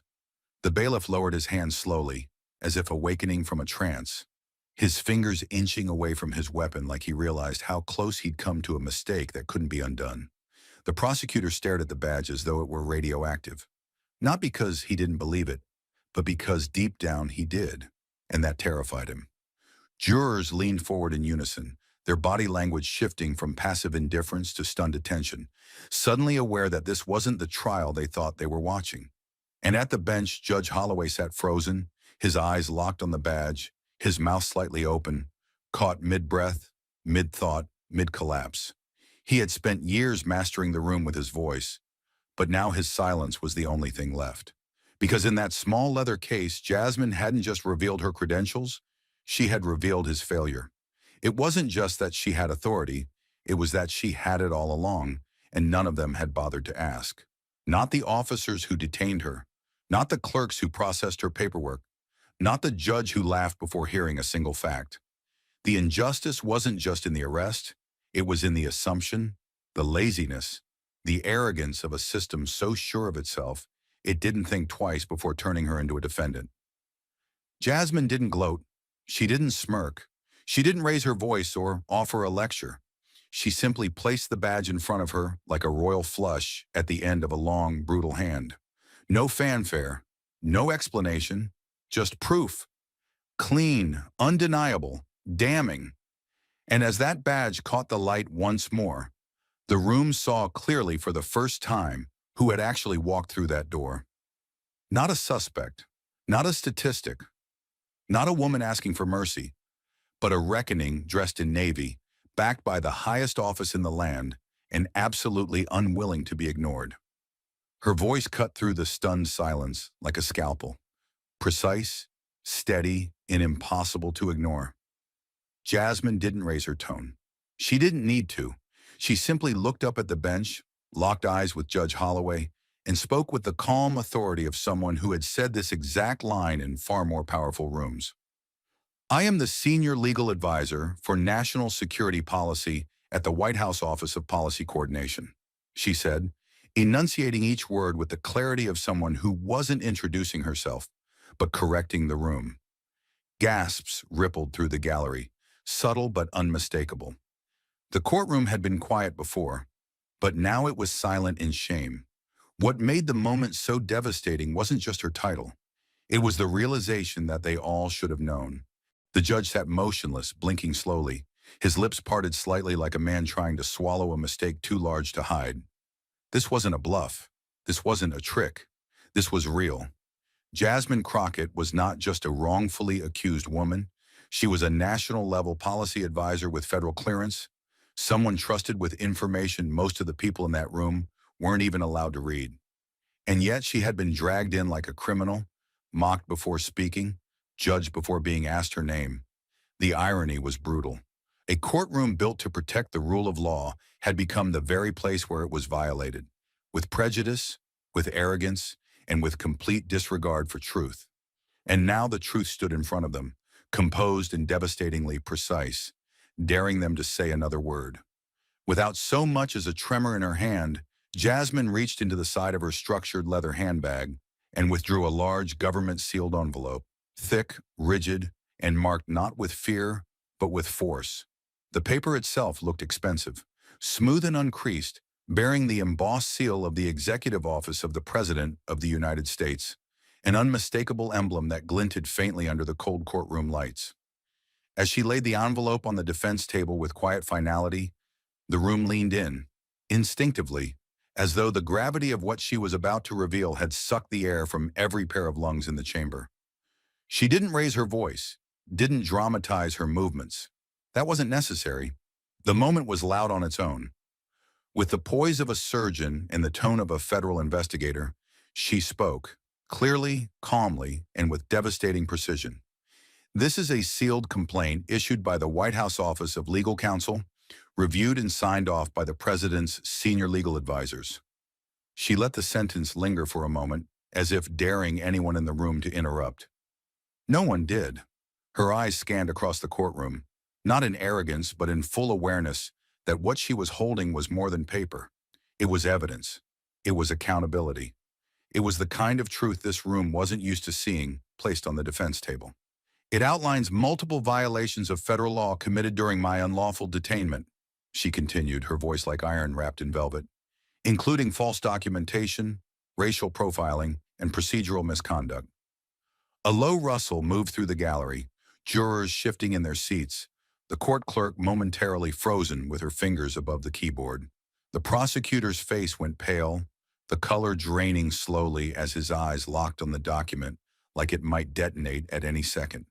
But the real impact struck where it was aimed, straight at Judge Holloway. His chin twitched. His breathing grew shallower. His fingertips, now gripping the edge of the bench, had gone bone white. His authority, so firmly asserted just minutes ago with laughter and disdain, now felt paper thin against the weight of federal process. And Jasmine? She didn't blink. because this wasn't just about her. This was about the institution that had failed her, about the officers who didn't check her credentials, the paperwork that was doctored to justify a false arrest, and the courtroom that dared to laugh before it listened. That envelope wasn't a plea. It was a reckoning. Backed by the most powerful legal office in the country, it shattered the illusion that this trial had ever been legitimate. Jasmine hadn't come to be judged. She had come to deliver judgment, and she had brought the full weight of the law with her. The contents of the document were not vague summaries or polite legal suggestions. They were a methodical dissection of everything that had gone wrong, each paragraph a scalpel cutting through layers of corruption and complacency. It began with the time-stamped timeline of Jasmine's arrest, showing the exact moment federal protocols were ignored. The officers who detained her had not only failed to request identification, they had actively dismissed her attempts to show it. The report noted that within 17 minutes of the encounter, two separate procedural violations had occurred: the refusal to verify federal credentials and the denial of legal counsel during questioning. Then came the falsified reports, typed, signed, and uploaded to the court's secure database, each one carrying statements that directly contradicted not only Jasmine's account, but surveillance footage pulled from nearby municipal cameras. These weren't errors, they were fabrications, intentional, coordinated, and filed under oath. The document further outlined how the falsified arrest report had been fast-tracked, bypassing normal oversight channels, with two supervisors signing off without reviewing attached evidence. Emails were included, real, dated, and traceable, where officers used language that implied Jasmine had been aggressive and non-compliant, despite video showing her calmly identifying herself as a federal official. The most harrowing section of the report, however, came in the legal interpretation, a direct citation of federal statutes that had been violated by the officers, including obstruction of justice, abuse of authority, and malicious prosecution. These weren't theoretical charges. They were actionable crimes under federal law. Crimes that had been committed against Jasmine and now sat fully documented in a folder on the courtroom table, in full view of a judge who had laughed at her just minutes earlier. The report didn't just indict a few bad actors. It painted a picture of systemic decay, a culture where bias could slip through the cracks of procedure, where assumptions overruled protocol, and where a woman like Jasmine, black, composed, unyielding, could be seen as a threat rather than a leader. It exposed how fragile the illusion of fairness truly was, how easily a courtroom could be transformed from a hall of justice into a theater of humiliation. And worst of all, it forced everyone in the room to face a brutal question. If she hadn't carried that badge, if she hadn't had that document, would anyone have believed her? Jasmine didn't need to speak those words aloud. The report did it for her. Every signature, every timestamp, every policy violation was a mirror held up to a system that had failed, not just her, but itself. Jasmine didn't raise her voice.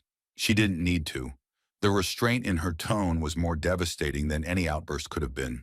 She stood still, composed, her shoulders squared, and her expression unreadable.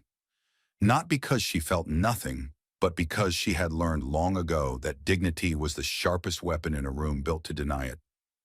"No one asked me who I was," she said, each word deliberate, slicing through the room like a slow-moving blade. "They didn't check my ID. They didn't verify my clearance. They didn't even pause long enough to ask me a single question. All they saw was a black woman in a suit, standing next to a government vehicle, and that alone was enough to decide I was a threat." Her voice didn't crack. Her hands didn't shake. But behind that calm was a lifetime of being presumed guilty before given a chance to speak. The courtroom was silent, but not out of respect. It was stunned into stillness, suffocated by the weight of a truth no one in that room could deny. Jasmine didn't just call out her mistreatment, she exposed the mechanism behind it. A society, a system, a courtroom that claimed to uphold justice, yet still defaulted to fear at the sight of someone like her. "I was wearing a federal badge on my belt, standing next to a vehicle with diplomatic clearance, and none of that mattered," she continued, "because before I could say anything, before I had a chance to explain, they had already decided I didn't belong." Her words hung heavy in the air, Not just because they were true, but because they were familiar. Familiar to too many. The kind of truth that made people shift in their seats not out of discomfort, but out of recognition. Judge Holloway, now visibly stiff in his chair, said nothing. His silence wasn't strength.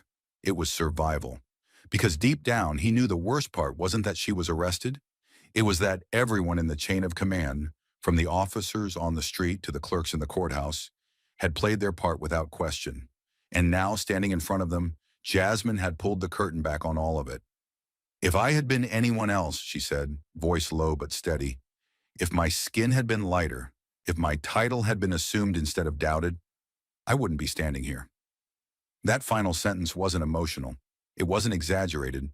It was simply the truth, undeniable, documented, and now spoken aloud in the very room that tried to silence her. Judge Holloway sat frozen behind the bench, his mouth slightly open, but no sound emerging, as if words had suddenly abandoned him. His hands gripped the edge of the desk with such force that his knuckles turned a ghostly white. The blood drained from his fingers like air sucked from a collapsing room. The robe that once gave him power now looked like a costume, ill-fitting, theatrical, inadequate for the reality unraveling before him. His eyes darted briefly across the courtroom, but there was nowhere safe to look. Not at the jurors, who now questioned his integrity. Not at the prosecutor, whose silence had become complicity. And certainly not at Jasmine, who stood in complete control of a moment he thought he owned. The silence around him was deafening. Not the silence of authority, but of collapse. This wasn't the quiet of respect. This was the silence of exposure. Holloway's breathing had changed, shorter now, shallower, as if every breath was heavier than the last. His body language betrayed him. The arrogance, the smirk, the gavel-happy bravado had evaporated, replaced by something raw and deeply unfamiliar. Fear. Not fear of Jasmine. Fear of the truth. Fear that the story he thought he was writing, another open and shut case, another powerless defendant, was being overwritten in real time, and he was no longer the narrator. He had underestimated her, dismissed her, mocked her. And now, in front of a courtroom that no longer looked at him with certainty, he realized the most terrifying thing a man like him could ever face. He had misjudged someone smarter, stronger, and far more powerful than he had ever imagined. Judge Holloway finally found his voice, though it trembled beneath the weight of everything that had unraveled. He cleared his throat, grasping for control, and muttered, "This appears to be a misunderstanding, an unfortunate mix-up." The words rang hollow, brittle, like glass trying to hold back a flood. But Jasmine didn't flinch. She didn't smile. She didn't blink. She simply looked him dead in the eyes, unwavering, composed, and with the full weight of someone who had been waiting years to say what needed to be said. Her voice was low, deliberate, each word like a hammer striking the floor of that courtroom with precision. "This is not a misunderstanding," she said, her eyes locked on his with chilling clarity. "This is what happens when a system gives power to people who use it to humiliate instead of protect, who mock before they listen and condemn before they know." The room didn't move. The courtroom, once owned by the judge's voice, now belonged entirely to hers. She took one step forward, just enough to make the space between them feel personal, like truth pressing into the last layer of denial. "This isn't just about me," she continued. "It's about a system that allows people in authority to wield arrogance like it's a right, without consequence, without question." Her tone never rose, but it cut deeper than a scream. Holloway shrank behind the bench, visibly so, as though the robe could no longer shield him from the mirror being held to his face. Jasmine's final words fell like the last nail in a coffin, calm, deliberate, unforgiving. "Today you mocked the wrong person." And with that, every pretense of control in that courtroom shattered into silence.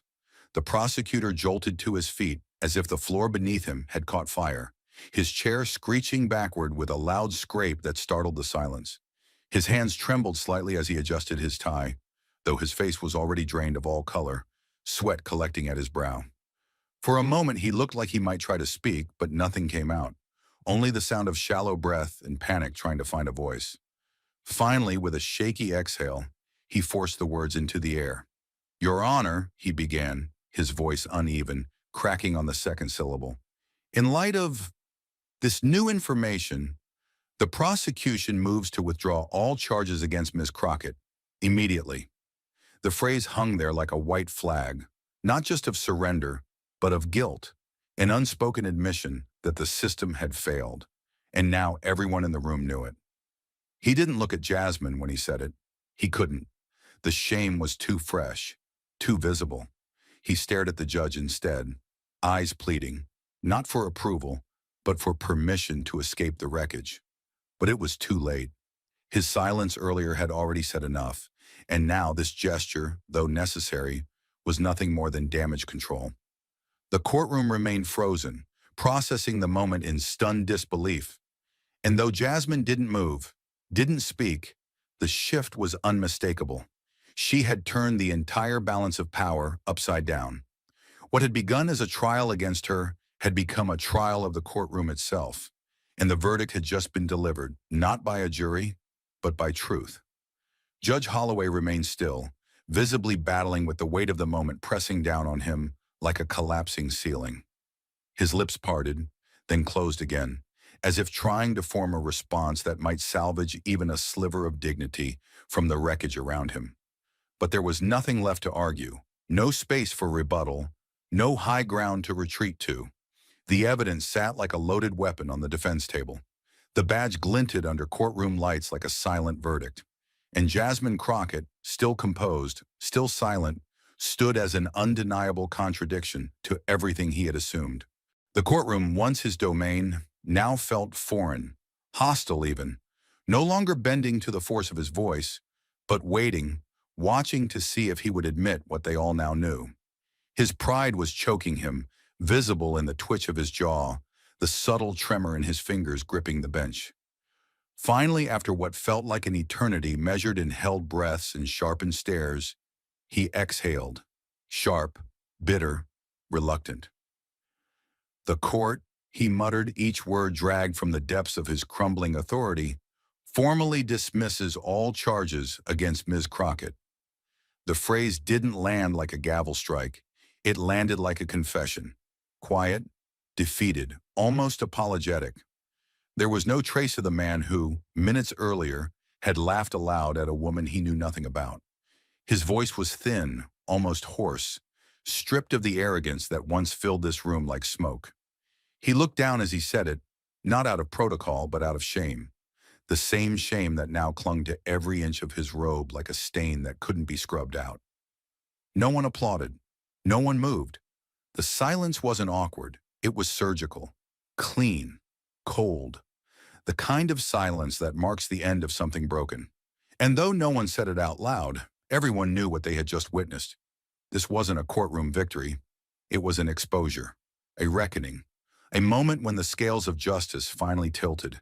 Not because the system worked, but because one woman refused to be crushed by it. Judge Holloway had dismissed the charges, yes, but more than that, he had dismissed himself, his credibility, his authority, and any illusion that his courtroom had ever been about fairness. In that single sentence, delivered with trembling lips, he didn't just clear Jasmine's name. He confirmed everything she had just exposed. And as the silence settled once more, it was no longer Jasmine who stood accused. It was the system she had just dismantled, one truth at a time. This time, Judge Holloway didn't control the silence. He was buried beneath it. The authority he once projected with a glance, a word, or the wave of a hand had vanished like smoke under the weight of exposed truth. His bench, once a throne, from which verdicts were cast like lightning bolts, now looked more like a cage, high enough to isolate him, but no longer high enough to protect him. The robe on his shoulders, once a symbol of dignity and power, now clung to him like wet fabric, heavy, suffocating, and stripped of meaning.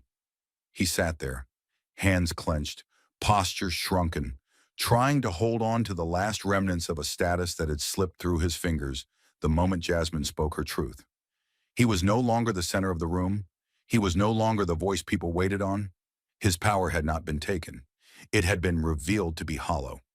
The courtroom, once an extension of his will, had shifted its gravity.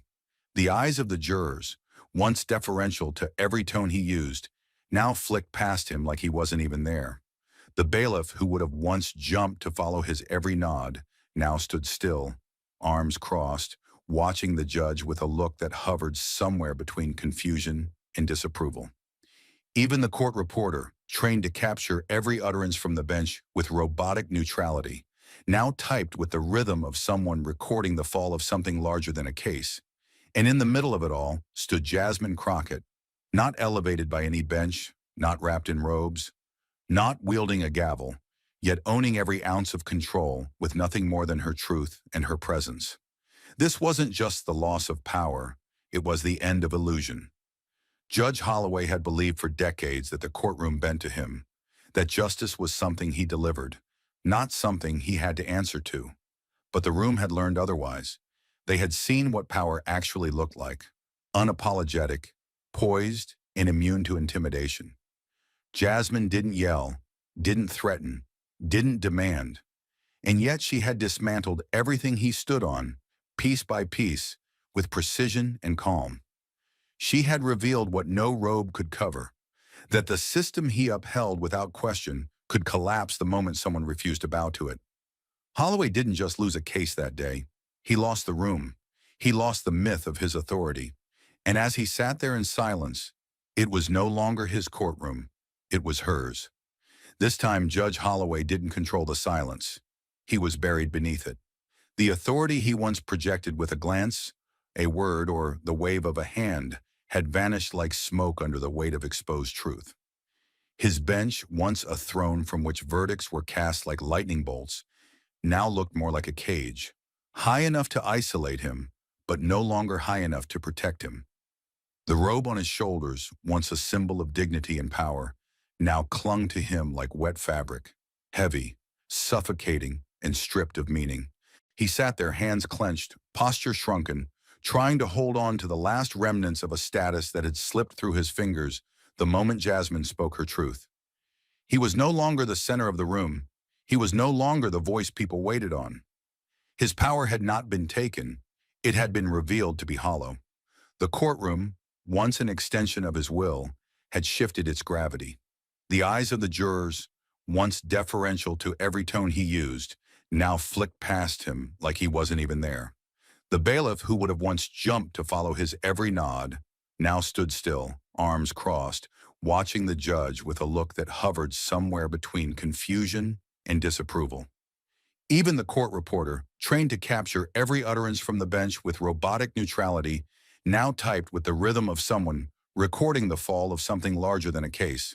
And in the middle of it all stood Jasmine Crockett, not elevated by any bench, not wrapped in robes, not wielding a gavel, yet owning every ounce of control with nothing more than her truth and her presence.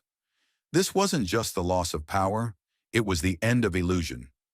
Judge Holloway had believed for decades that the courtroom bent to him, that justice was something he delivered, not something he had to answer to. But the room had learned otherwise. They had seen what power actually looked like, unapologetic, poised, and immune to intimidation. Jasmine didn't yell, didn't threaten, didn't demand, and yet she had dismantled everything he stood on, piece by piece, with precision and calm. She had revealed what no robe could cover, that the system he upheld without question could collapse the moment someone refused to bow to it. Holloway didn't just lose a case that day. He lost the room. He lost the myth of his authority. And as he sat there in silence, it was no longer his courtroom. It was hers. Jasmine crossed the threshold with measured grace, not once looking back, because she didn't need to. The damage was already done, not by force, not by theatrics, but by the undeniable weight of truth spoken in a room designed to suppress it. Every step she took toward the exit felt like the closing of a chapter, not just for her, but for everyone who had ever walked into that courtroom expecting fairness and found only assumption. The silence that followed her departure was deafening, but not empty. It was charged, almost sacred. It was the kind of silence that comes after something has shifted permanently, when people realize they've witnessed not just a legal proceeding, but a reckoning. There was no applause, no grand gesture, only the creaking of the courtroom doors as they slowly shut behind her, like the final punctuation to a sentence written in resilience. Judge Holloway remained at his bench, not in power, but in paralysis. His posture, once proud and commanding, had caved in on itself, shoulders slumped, hands limp at his sides. His mouth was slightly open, but no words came. He knew, with horrifying clarity, that no explanation would undo what had just unfolded in front of a room full of witnesses. Witnesses who had seen not only his failure, but his exposure. His authority didn't just erode, it collapsed. He had believed for decades that the robe on his back was armor, that the elevation of the bench gave him control, and that the silence of the courtroom meant respect. But Jasmine shattered all three illusions without ever raising her voice. Her calm composure had done what years of oversight, complaints, or whispered doubts never could. It stripped away the myth of his infallibility. He sat there, still cloaked in black, but it now looked more like mourning than judgment. Because what had died that day wasn't just a case. It was the idea that bias could live unchecked beneath the surface forever. The truth Jasmine presented didn't just clear her name.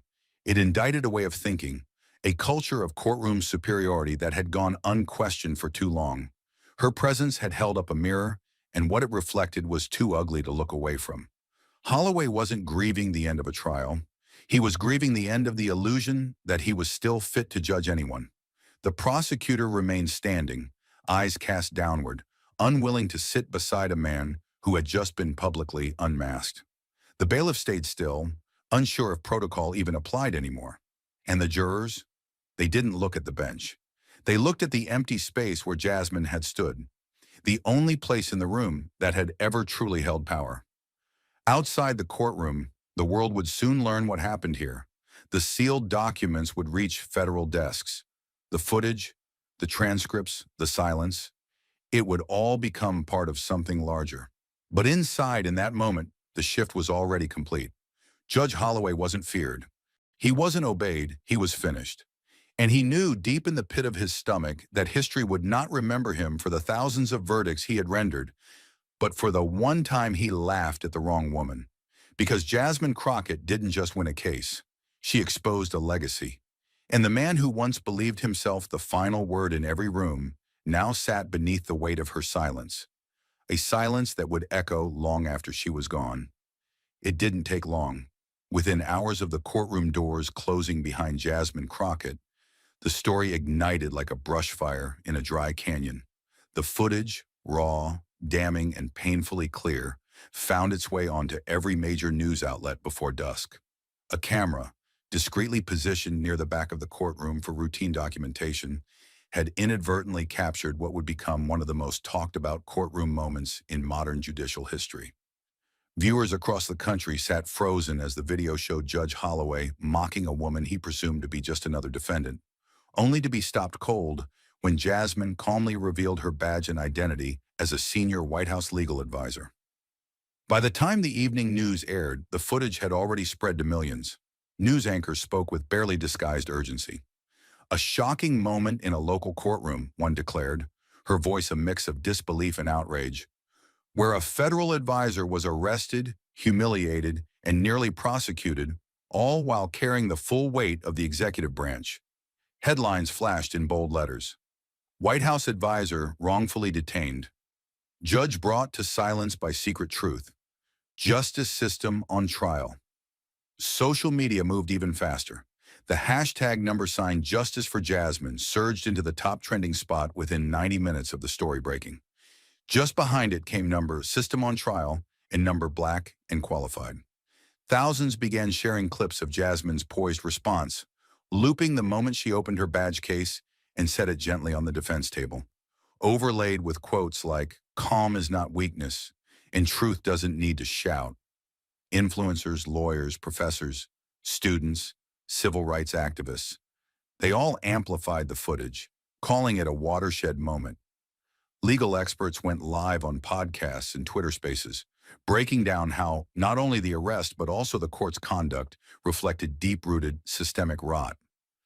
"This wasn't a fluke," said one former federal prosecutor. "It's a pattern. The difference is this time, The system tried to crush the wrong woman. Major newspapers quickly assigned investigative teams. The Washington Post, the New York Times, and ProPublica started digging into Judge Holloway's record, uncovering a history of disproportionately harsh rulings toward defendants of color. In one particularly damning op-ed, a legal scholar wrote, "What happened to Jasmine Crockett is not shocking. What's shocking is that we ever believed this wasn't happening every day in some form or another." Cable news turned it into a special feature. CNN hosted a primetime panel called Bias on the Bench, while MSNBC ran a documentary-style segment on wrongful arrests of black federal employees.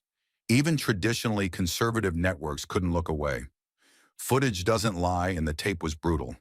In it, viewers saw every ounce of smugness on Judge Holloway's face before Jasmine revealed who she truly was.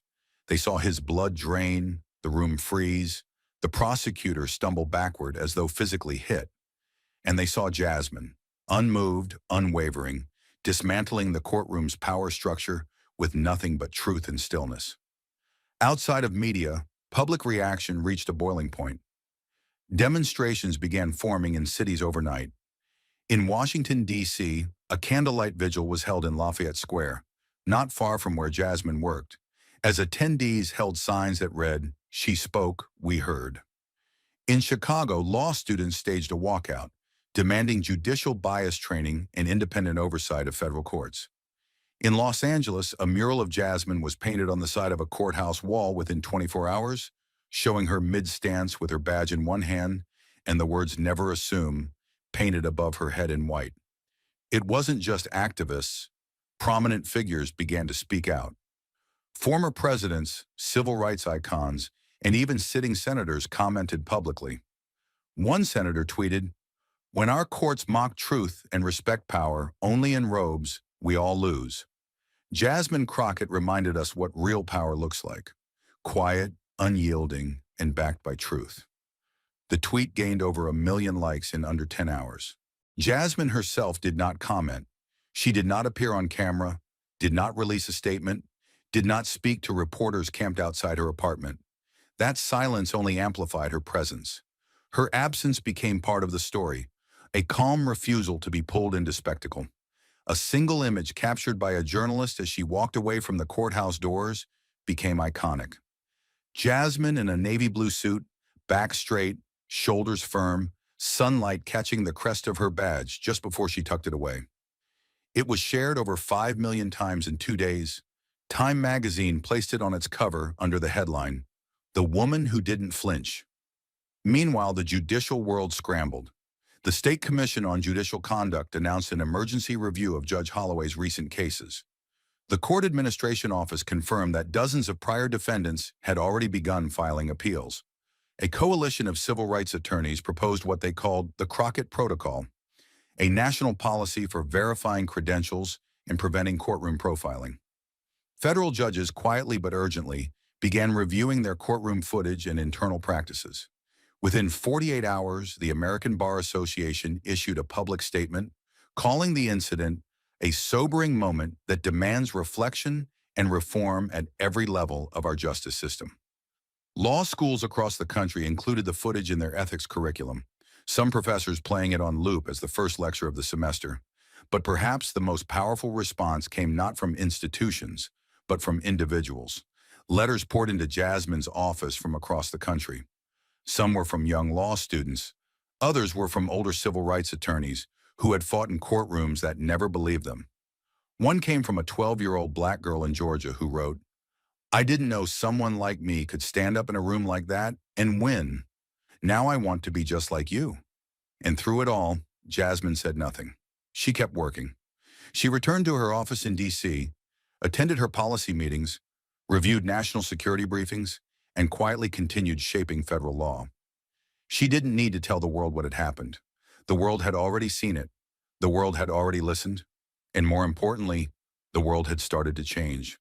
The lesson didn't come with fireworks. It didn't come with shouting or revenge. It came in silence, unshakable, intentional silence, from a woman who had every reason to rage. Jasmine Crockett didn't win by overpowering the court. She won by revealing how fragile the illusion of justice becomes when held up against unshakable truth. Her victory wasn't just legal, it was human. In the face of arrogance, she offered composure. In the face of assumption, she offered credentials. And in the face of systemic blindness, she offered clarity so sharp it cut through generations of prejudice without drawing a single drop of blood.